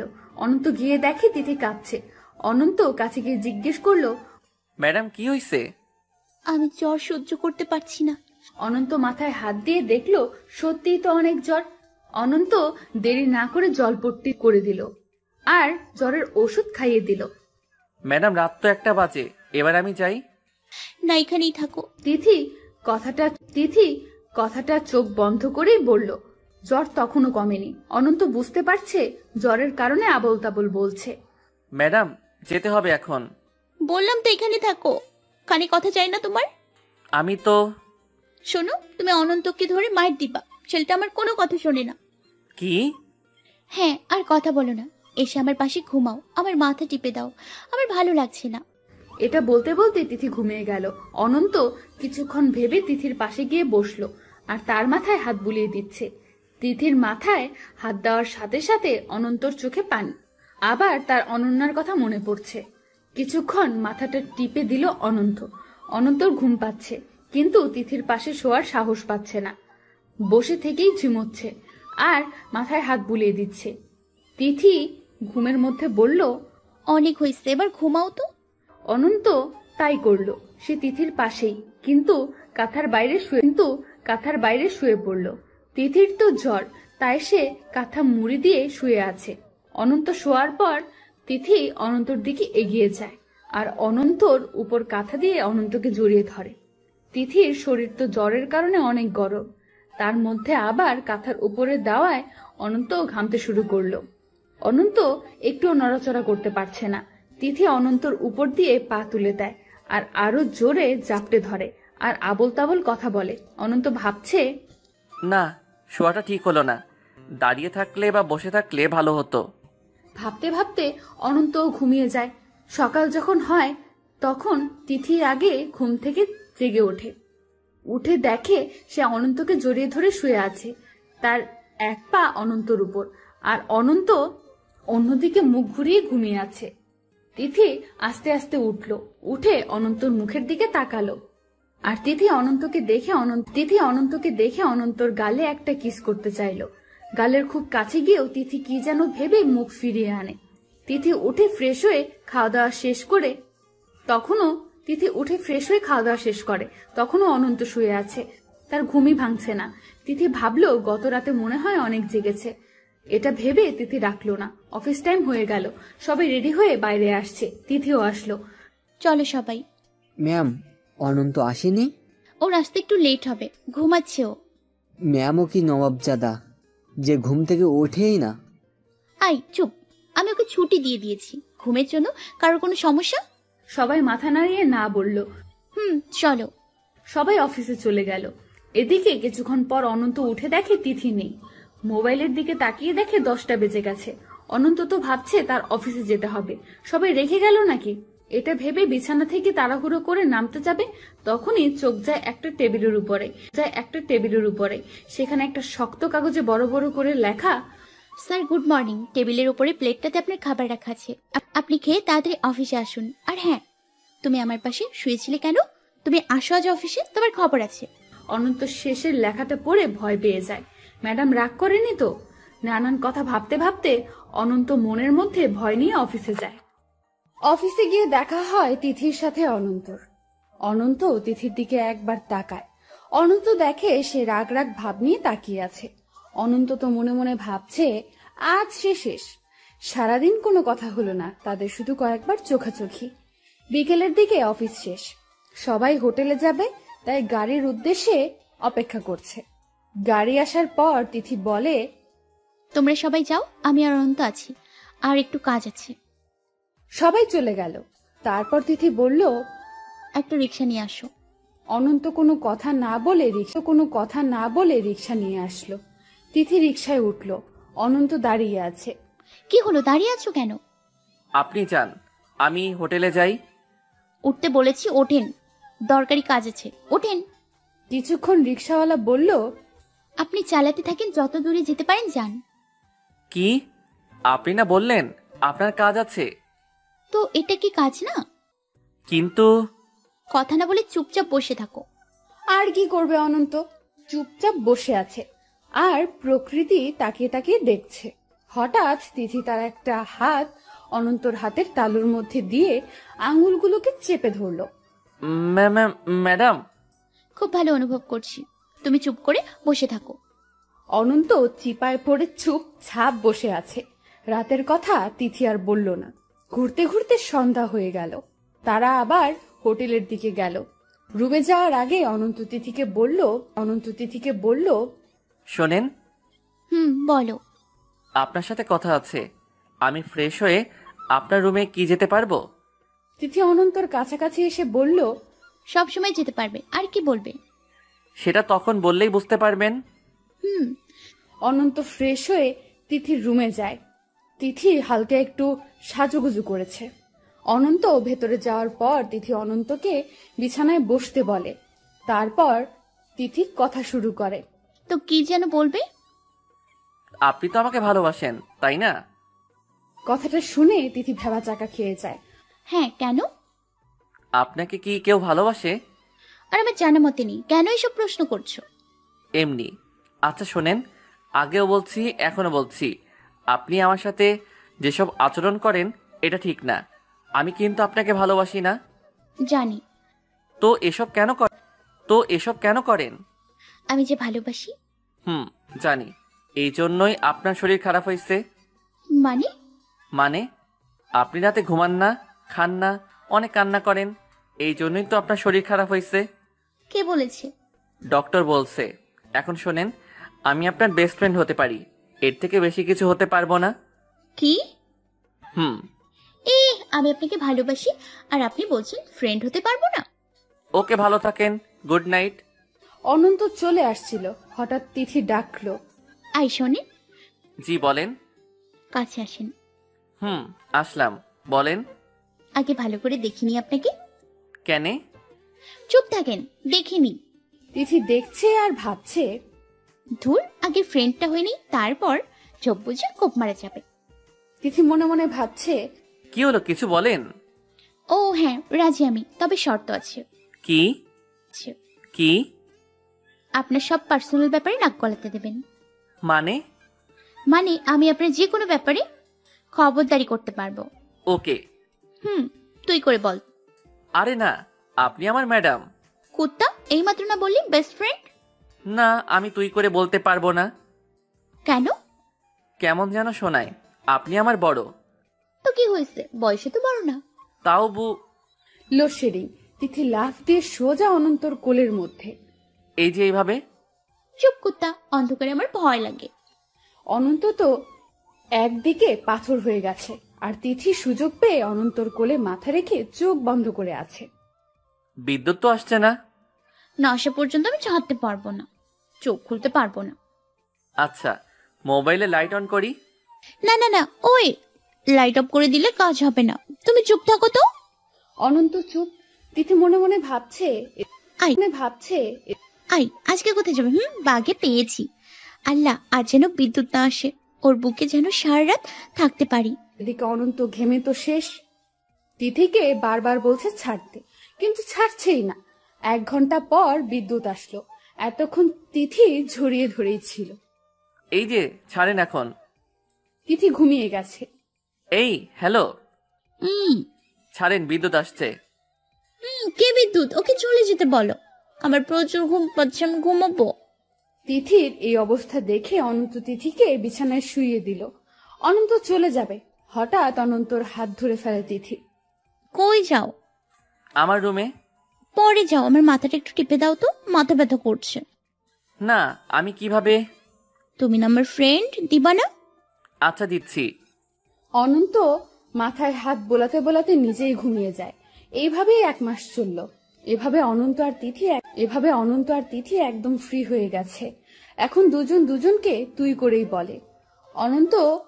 অনন্তর বাসার সবাই জানে, আর তিথি অনন্তর বাসার মানুষের সাথে একদম ফ্রি হয়ে গেছে। তো একদিন সকালে অনন্তর বাসায় তিথি হাজির। সেদিন ছিল অফ ডে। অনন্ত আনমনে ঘুমোচ্ছে। তিথি এসে অনন্তর আম্মুকে বলে, খালামণি ও কই? তিথি আবিরের মাকে খালামণিই বলে। কি, ও এখনো ঘুমাচ্ছে? দাঁড়াও, ওর ঘুমের 12টা বাজাচ্ছি। তিথি অনন্তর রুমে যায়, গিয়ে দেখে স্যার উপর হয়ে শুয়ে আছে। অনন্তকে দেখে তার মাথায় একটা কুবুদ্ধি চলে আসলো। অনন্তর পরনে লুঙ্গি, তার উপর কাঁথা মুড়ে শুয়ে আছে। তিথি লুঙ্গিটাকে এক টান দিয়ে বাইরে বের করে আনে। অনন্ত লাফ দিয়ে ওঠে। ওই কে রে? আরে ওঠ, আমি আসছি, তোর জম। দূর, এইভাবে কেউ? অনন্ত খেয়াল করলো তার কাছে লুঙ্গি নেই। অনন্ত কাঁথার নিচে লুঙ্গি খুঁজছিল। হঠাৎ তিথি বলল, বাবু, তোমার লুঙ্গি আমার কাছে। তিথি তাকিয়ে দেখে সত্যি। হায় আল্লাহ, সব তো শেষ। কিচ্ছু শেষ হয়নি, তুমি আগে উঠে পড়ো। আমার লুঙ্গি দে। না না, আগে দেয়া যাবে না। কেন? আগে বল, আমার কথা শুনবি, তাহলে দিব। হ্যাঁ বল। এখনই ঘুরতে যাব। না, আমার কাজ আছে। তাহলে থাক, ওই রকমই থাক, লুঙ্গি পাবি না। আচ্ছা, যাব। সত্যি তো? দে এবার। না, ভাবলাম এর একটু শাস্তি দিব তোকে, কিন্তু হাতে সময় নেই, তাই পেছে গেলি। শোন, এগুলো ঠিক না। আমার ইজ্জত নিয়ে টানাটানি শুরু করছিস। তিথি মিথ্যা বলল। না। তর্ক না করে রেডি হয়ে নে, আমি এখানে শুইলাম, যা তাড়াতাড়ি। অনন্ত রাগ দেখিয়ে রেডি হতে চলে গেল। কিছুক্ষণ পর অনন্ত ফ্রেশ হয়ে বাইরে বেরিয়ে দেখে তিথি তার একটা শার্ট আর একটা প্যান্ট পরে আছে। আরে, এগুলো কি করছিস তুই? এদিকে আয়, কেমন লাগছে বলতো? ছেলে ছেলে লাগছে। তারপর কেমন লাগছে? তুই তো এমনিতেই অনেক কিউট, এখন আরো বেশি কিউট লাগছে। আচ্ছা শোন, এই হাতটা ভাঁজ করে দে।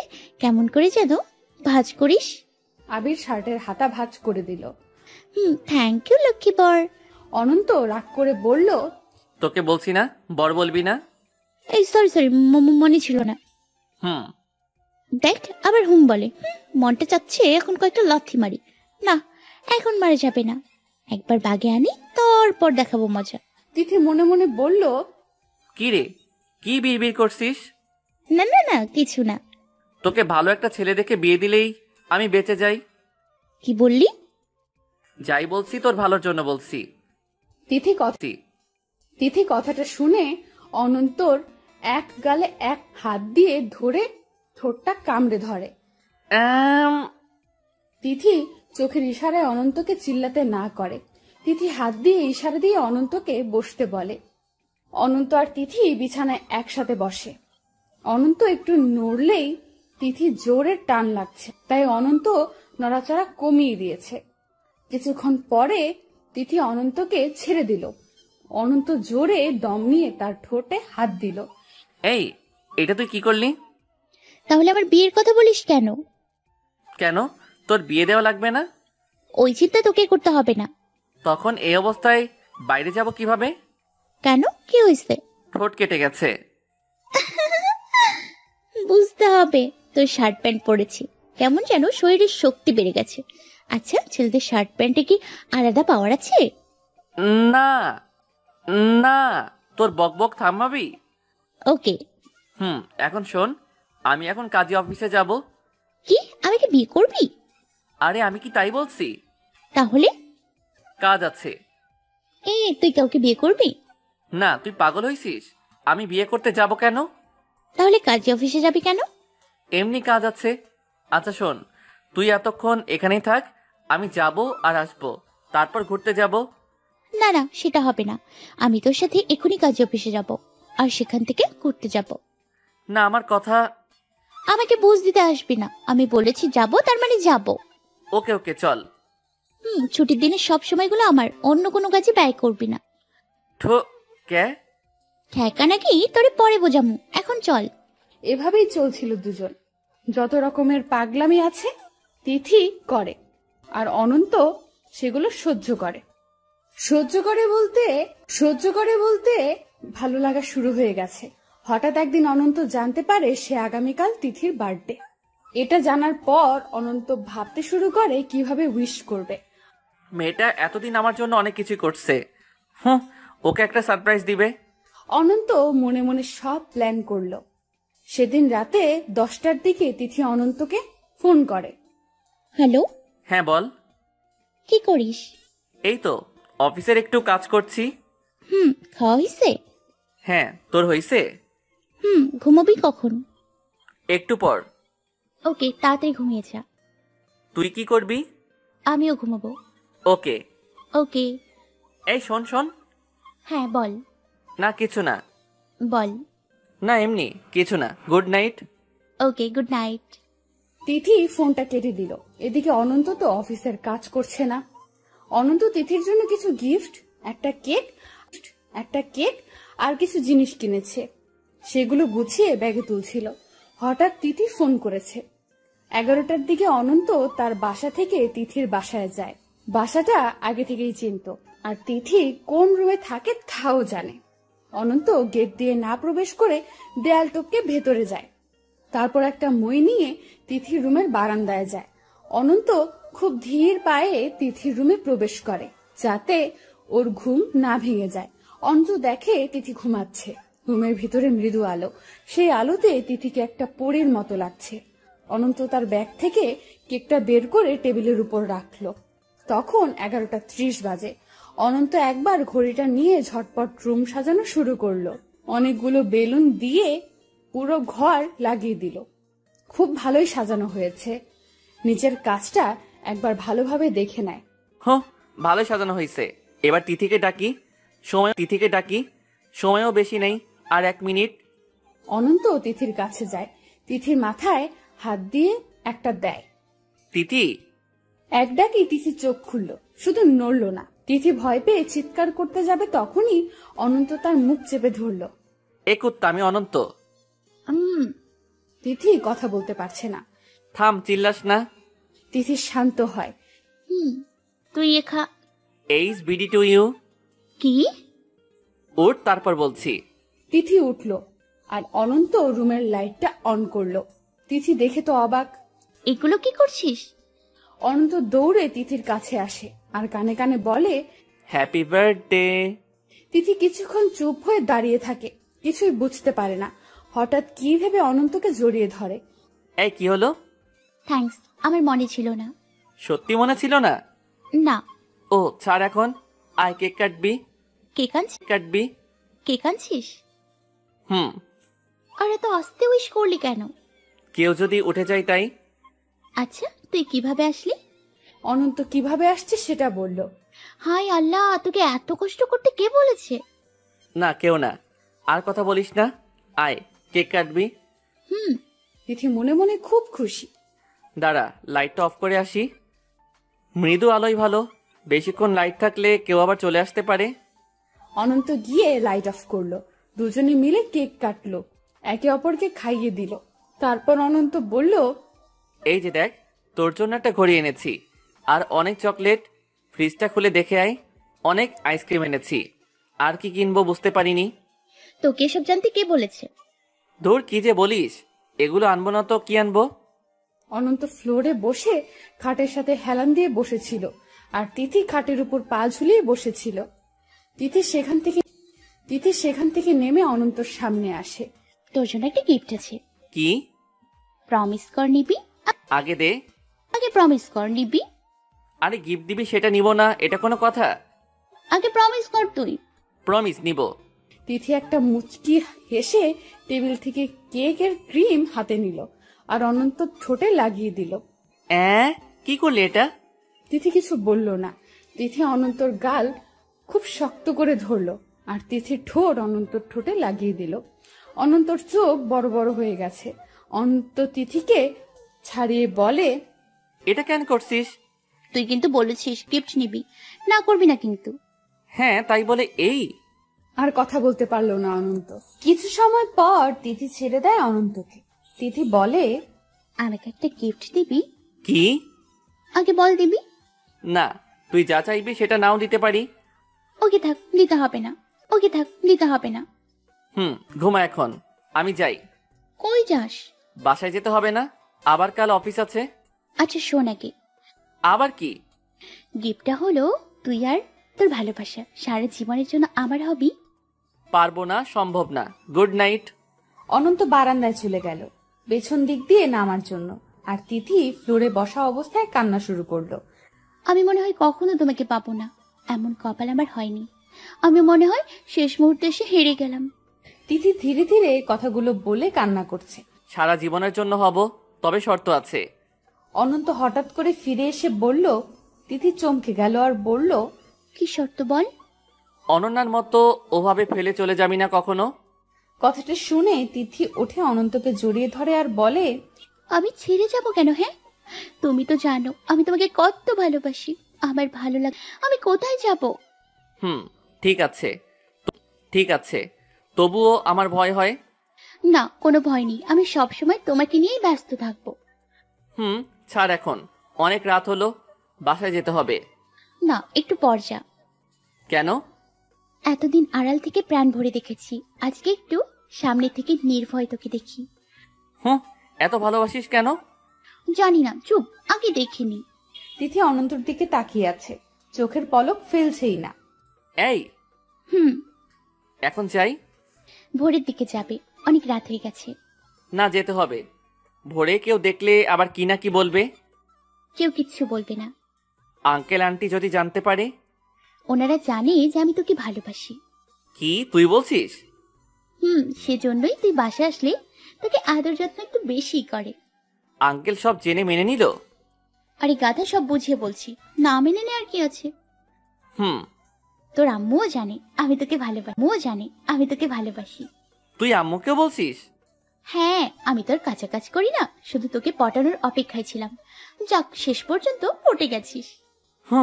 পটেছি। আমার অনেক পরিশ্রম হয়েছে, সুদে আসলে সব তুলে নিব। তাই?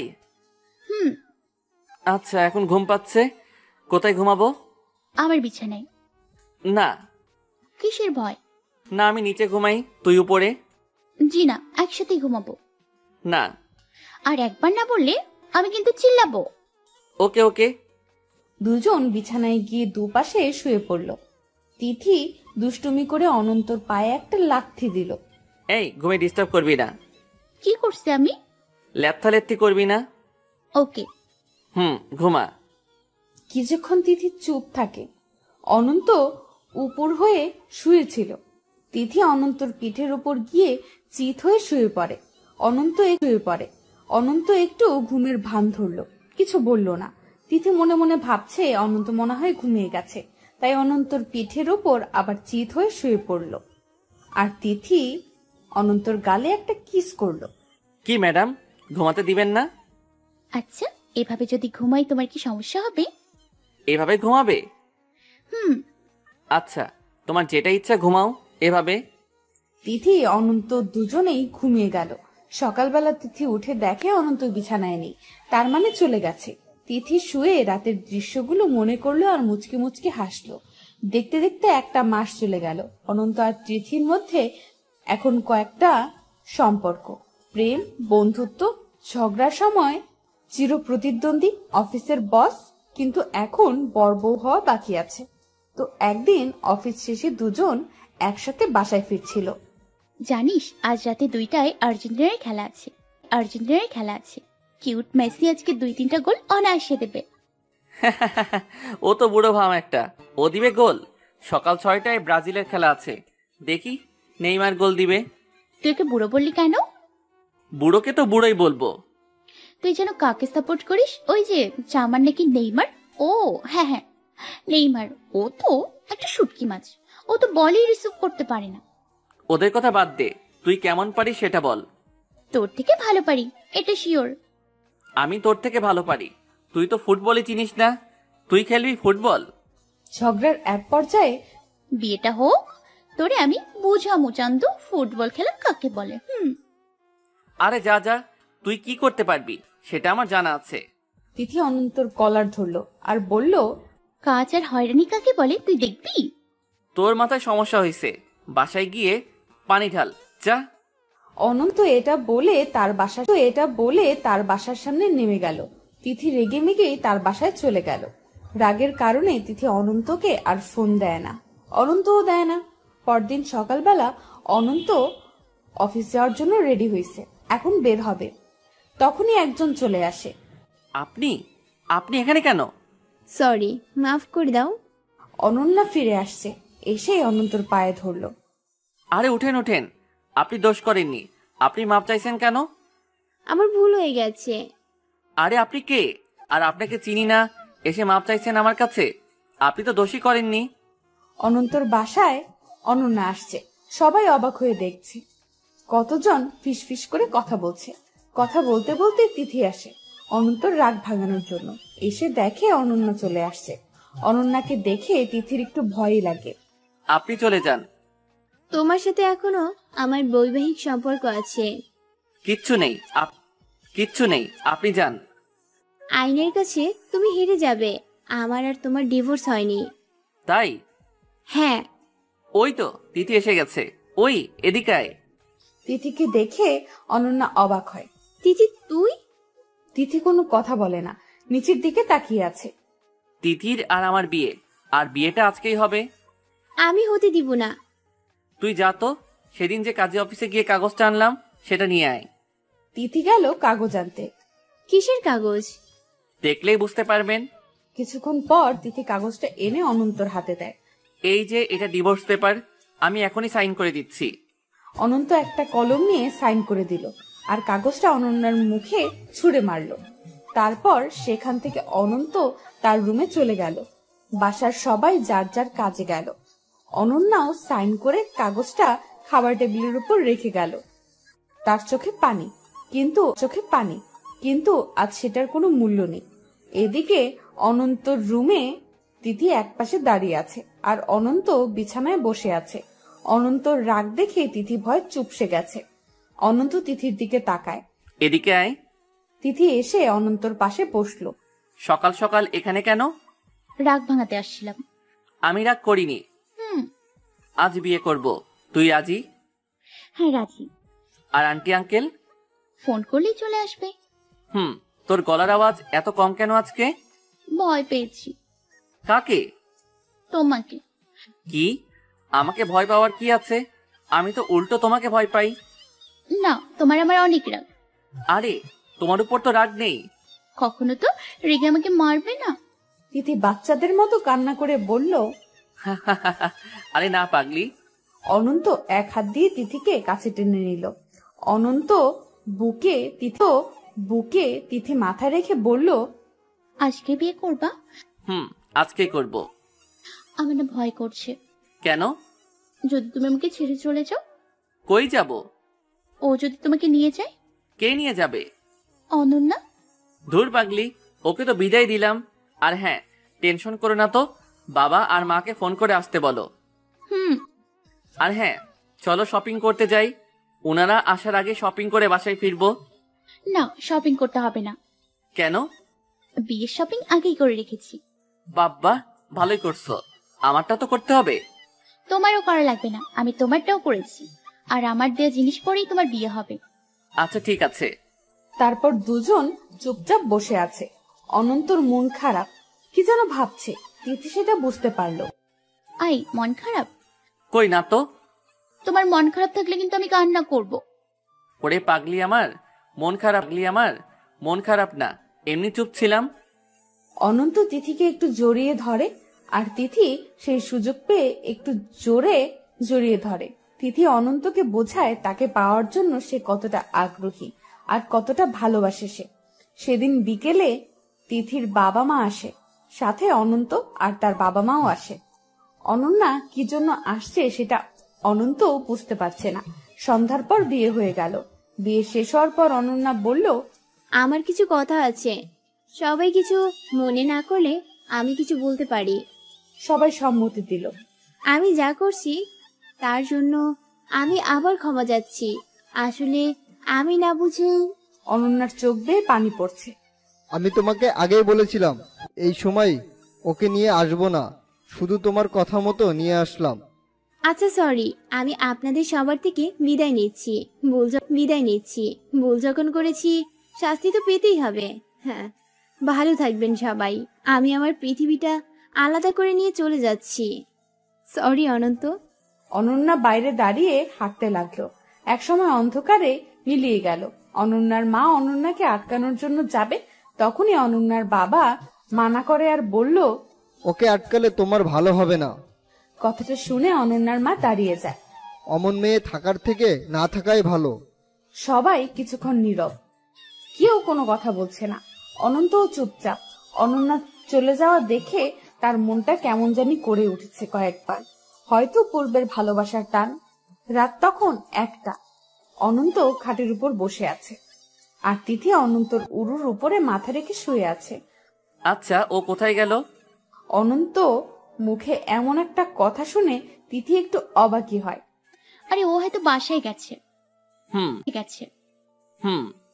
তুমি ওর কথা ভাবতেছো তাই না? আরে না, এমনি। না, আমি জানি তুমি ওর কথা ভাবতেছো। আরে না গো।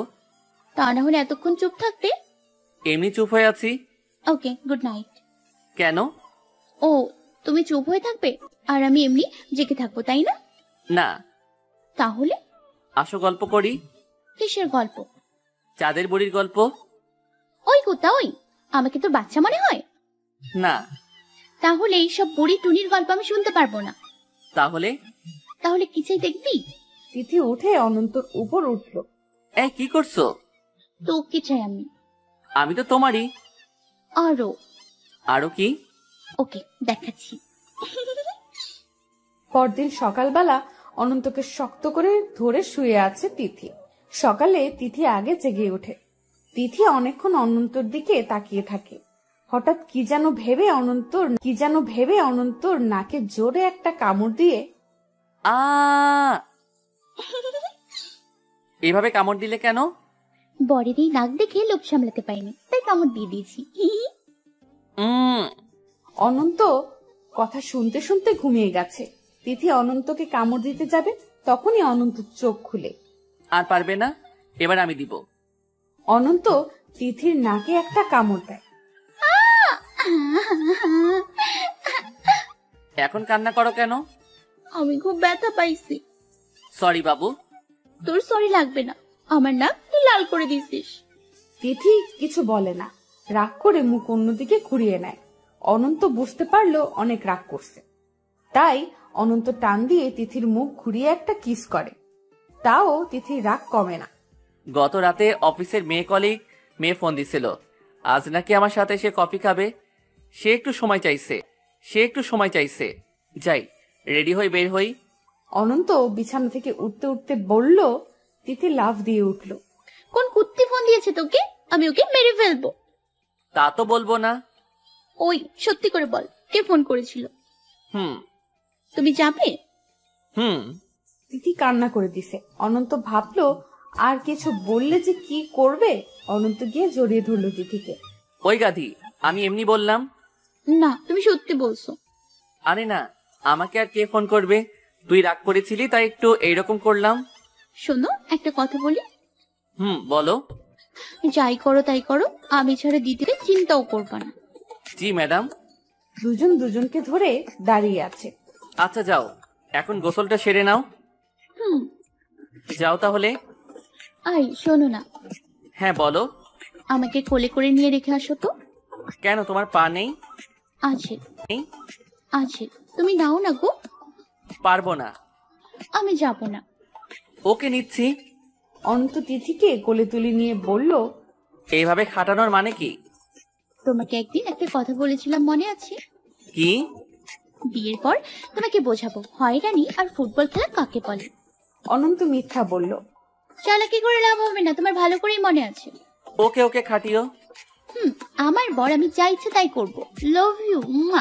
সেদিন দুপুরের দিকে তিথি চিৎকার দিয়ে উঠে বলে, অনন্ত আই অনন্ত অনন্ত। অনন্ত ঘুমিয়েছিল, লাফ দিয়ে উঠে পড়ল। এই কি হয়েছে? ও নেই। ও নেই মানে? কে নেই? অনন্যার নেই। কি বলো? অনন্তর বুকের মধ্যে ধুক ধুক করে ওঠে। অনন্যা আত্মহত্যা করছে। অনন্ত আর তিথি অনন্যার বাসায় যায়। অনন্যার মুখটা দেখার পর অনন্ত আর ঠিক থাকতে পারে না। অনন্তর চোখ দিয়ে পানি পড়ে। অনন্ত বারবার চোখ মুছে, কিন্তু কাজ হয় না, পানি পড়তেই থাকে। হঠাৎ অনন্ত দেখতে পায় অনন্যার হাত মুষ্টিবদ্ধ। অনন্ত মুষ্টি খুলে দেখে একটা কাগজ। কাগজটা তাড়াতাড়ি খুললো। কাগজটিতে লেখা ছিল, সরি অনন্ত। কাগজটিতে শুধু এতটুকুই ছিল, আর শেষটুকু ছিল ... তার মানে অনন্যা আরো কিছু কিন্তু লিখে নাই। অনন্ত সেই লেখাটা দেখে আবার সেই প্রথম ভালোবাসার কষ্টটা অনুভব করতে পারছে। হয়তো অনন্যা ভুল করেছে, কিন্তু অনন্ত যে তাকে সত্যিই ভালোবাসে, এই ভালোবাসাটা ভুলবে কিভাবে? অনন্যার দাফন শেষে অনন্ত বাসায় ফিরে আসে। অনন্ত ছাদে গিয়ে বসে আছে। তিথি বুঝতে পারছে অনন্ত খুব কষ্ট পাচ্ছে। তিথি অনন্তর কাছে যায়, অনন্তর পাশেই সে বসে, আর কিছুক্ষণ চুপচাপ থাকার পর বলে, তোমার তো প্রথম ভালোবাসা ছিল, আর বউ, আর আমার যে ওটা কি ছিল তোমাকে বলে বোঝাতে পারবো না। আমার খুব কষ্ট হচ্ছে, তো আমি কিছুই বলছি না। আর তুমি কান্না করছো, তাই না? কই না, এমনি একটু খারাপ লাগছে। কেন খারাপ লাগছে? অনন্ত কোনো কথা না বলে অনন্যার লেখা ওই কাগজটা বের করে তিথিকে দেয়। এটা তো ও লিখেছে, তাই না? আর ওই যে ... দিয়েছে, ওখানে হয়তো ও কিছু লিখতো, আমি বুঝতে পেরেছি। তিথি কাগজটা নিয়ে কিছুক্ষণ ভাবে, হঠাৎ বলে, তুমি বসো, আমি আনছি। তিথি রুমে যায়, কিছুক্ষণ পর আবার ফিরে আসে। এসে অনন্তর হাতে কাগজটা দিয়ে তিথি অনন্তর থেকে একটু দূরে সরে এসে দাঁড়ায় আর ধীরে ধীরে কান্না করে। অনন্ত কাগজটা খুলে দেখে ওই ডট ডট জায়গায় লেখা। লেখাটা দেখে অনন্ত চমকে যায়। অনন্ত বসা থেকে উঠে তিথির সামনাসামনি যায়, গিয়ে দেখে তিথির চোখে পানি। এই তুমি কান্না করছো কেন? এমনি। আর এটা কি লিখেছো? আর এটা কি লিখেছো? ও যেটা লিখতে চেয়েছিলে সেটাই লিখেছি। কথাটা শোনার পর অনন্ত সহ্য করতে পারে না, তিথিকে জড়িয়ে ধরে কান্না করতে থাকে। এই পাগল, আই কি হলো আবার? এত ভালোবাসো আর আমাকে খুব বুঝতে পারো তাই? এই আমি না বুঝলে কে বুঝবে? গাধা একটা। অনন্ত তিথির মুখখানা সামনে নিয়ে এসে অনেকক্ষণ তাকিয়ে আছে। কি দেখো? একটা ভালোবাসার সমুদ্র দেখছি। আমি কি অত ভালোবাসতে জানি? জানোই তো। আচ্ছা একটা কথা বলি। বলো। আমার হাতটা ধরো। ধরলাম। প্রমিস করো কখনো ছেড়ে যাবে না। না, যাব না। আরেকটা প্রমিস আছে। কি? চলো আজকে সিগারেট খাবো। কেন খাবি? আরে দোস্ত তুই জানিস না দুঃখ ভোলার জন্য সিগারেট খেতে হয়। আরে না, কি যাতা বলিস? সত্যি বলছি রে গাধা। আমি খাবো না। তো কি খাবি? তোর ঠোঁট দুইটা তো আছে।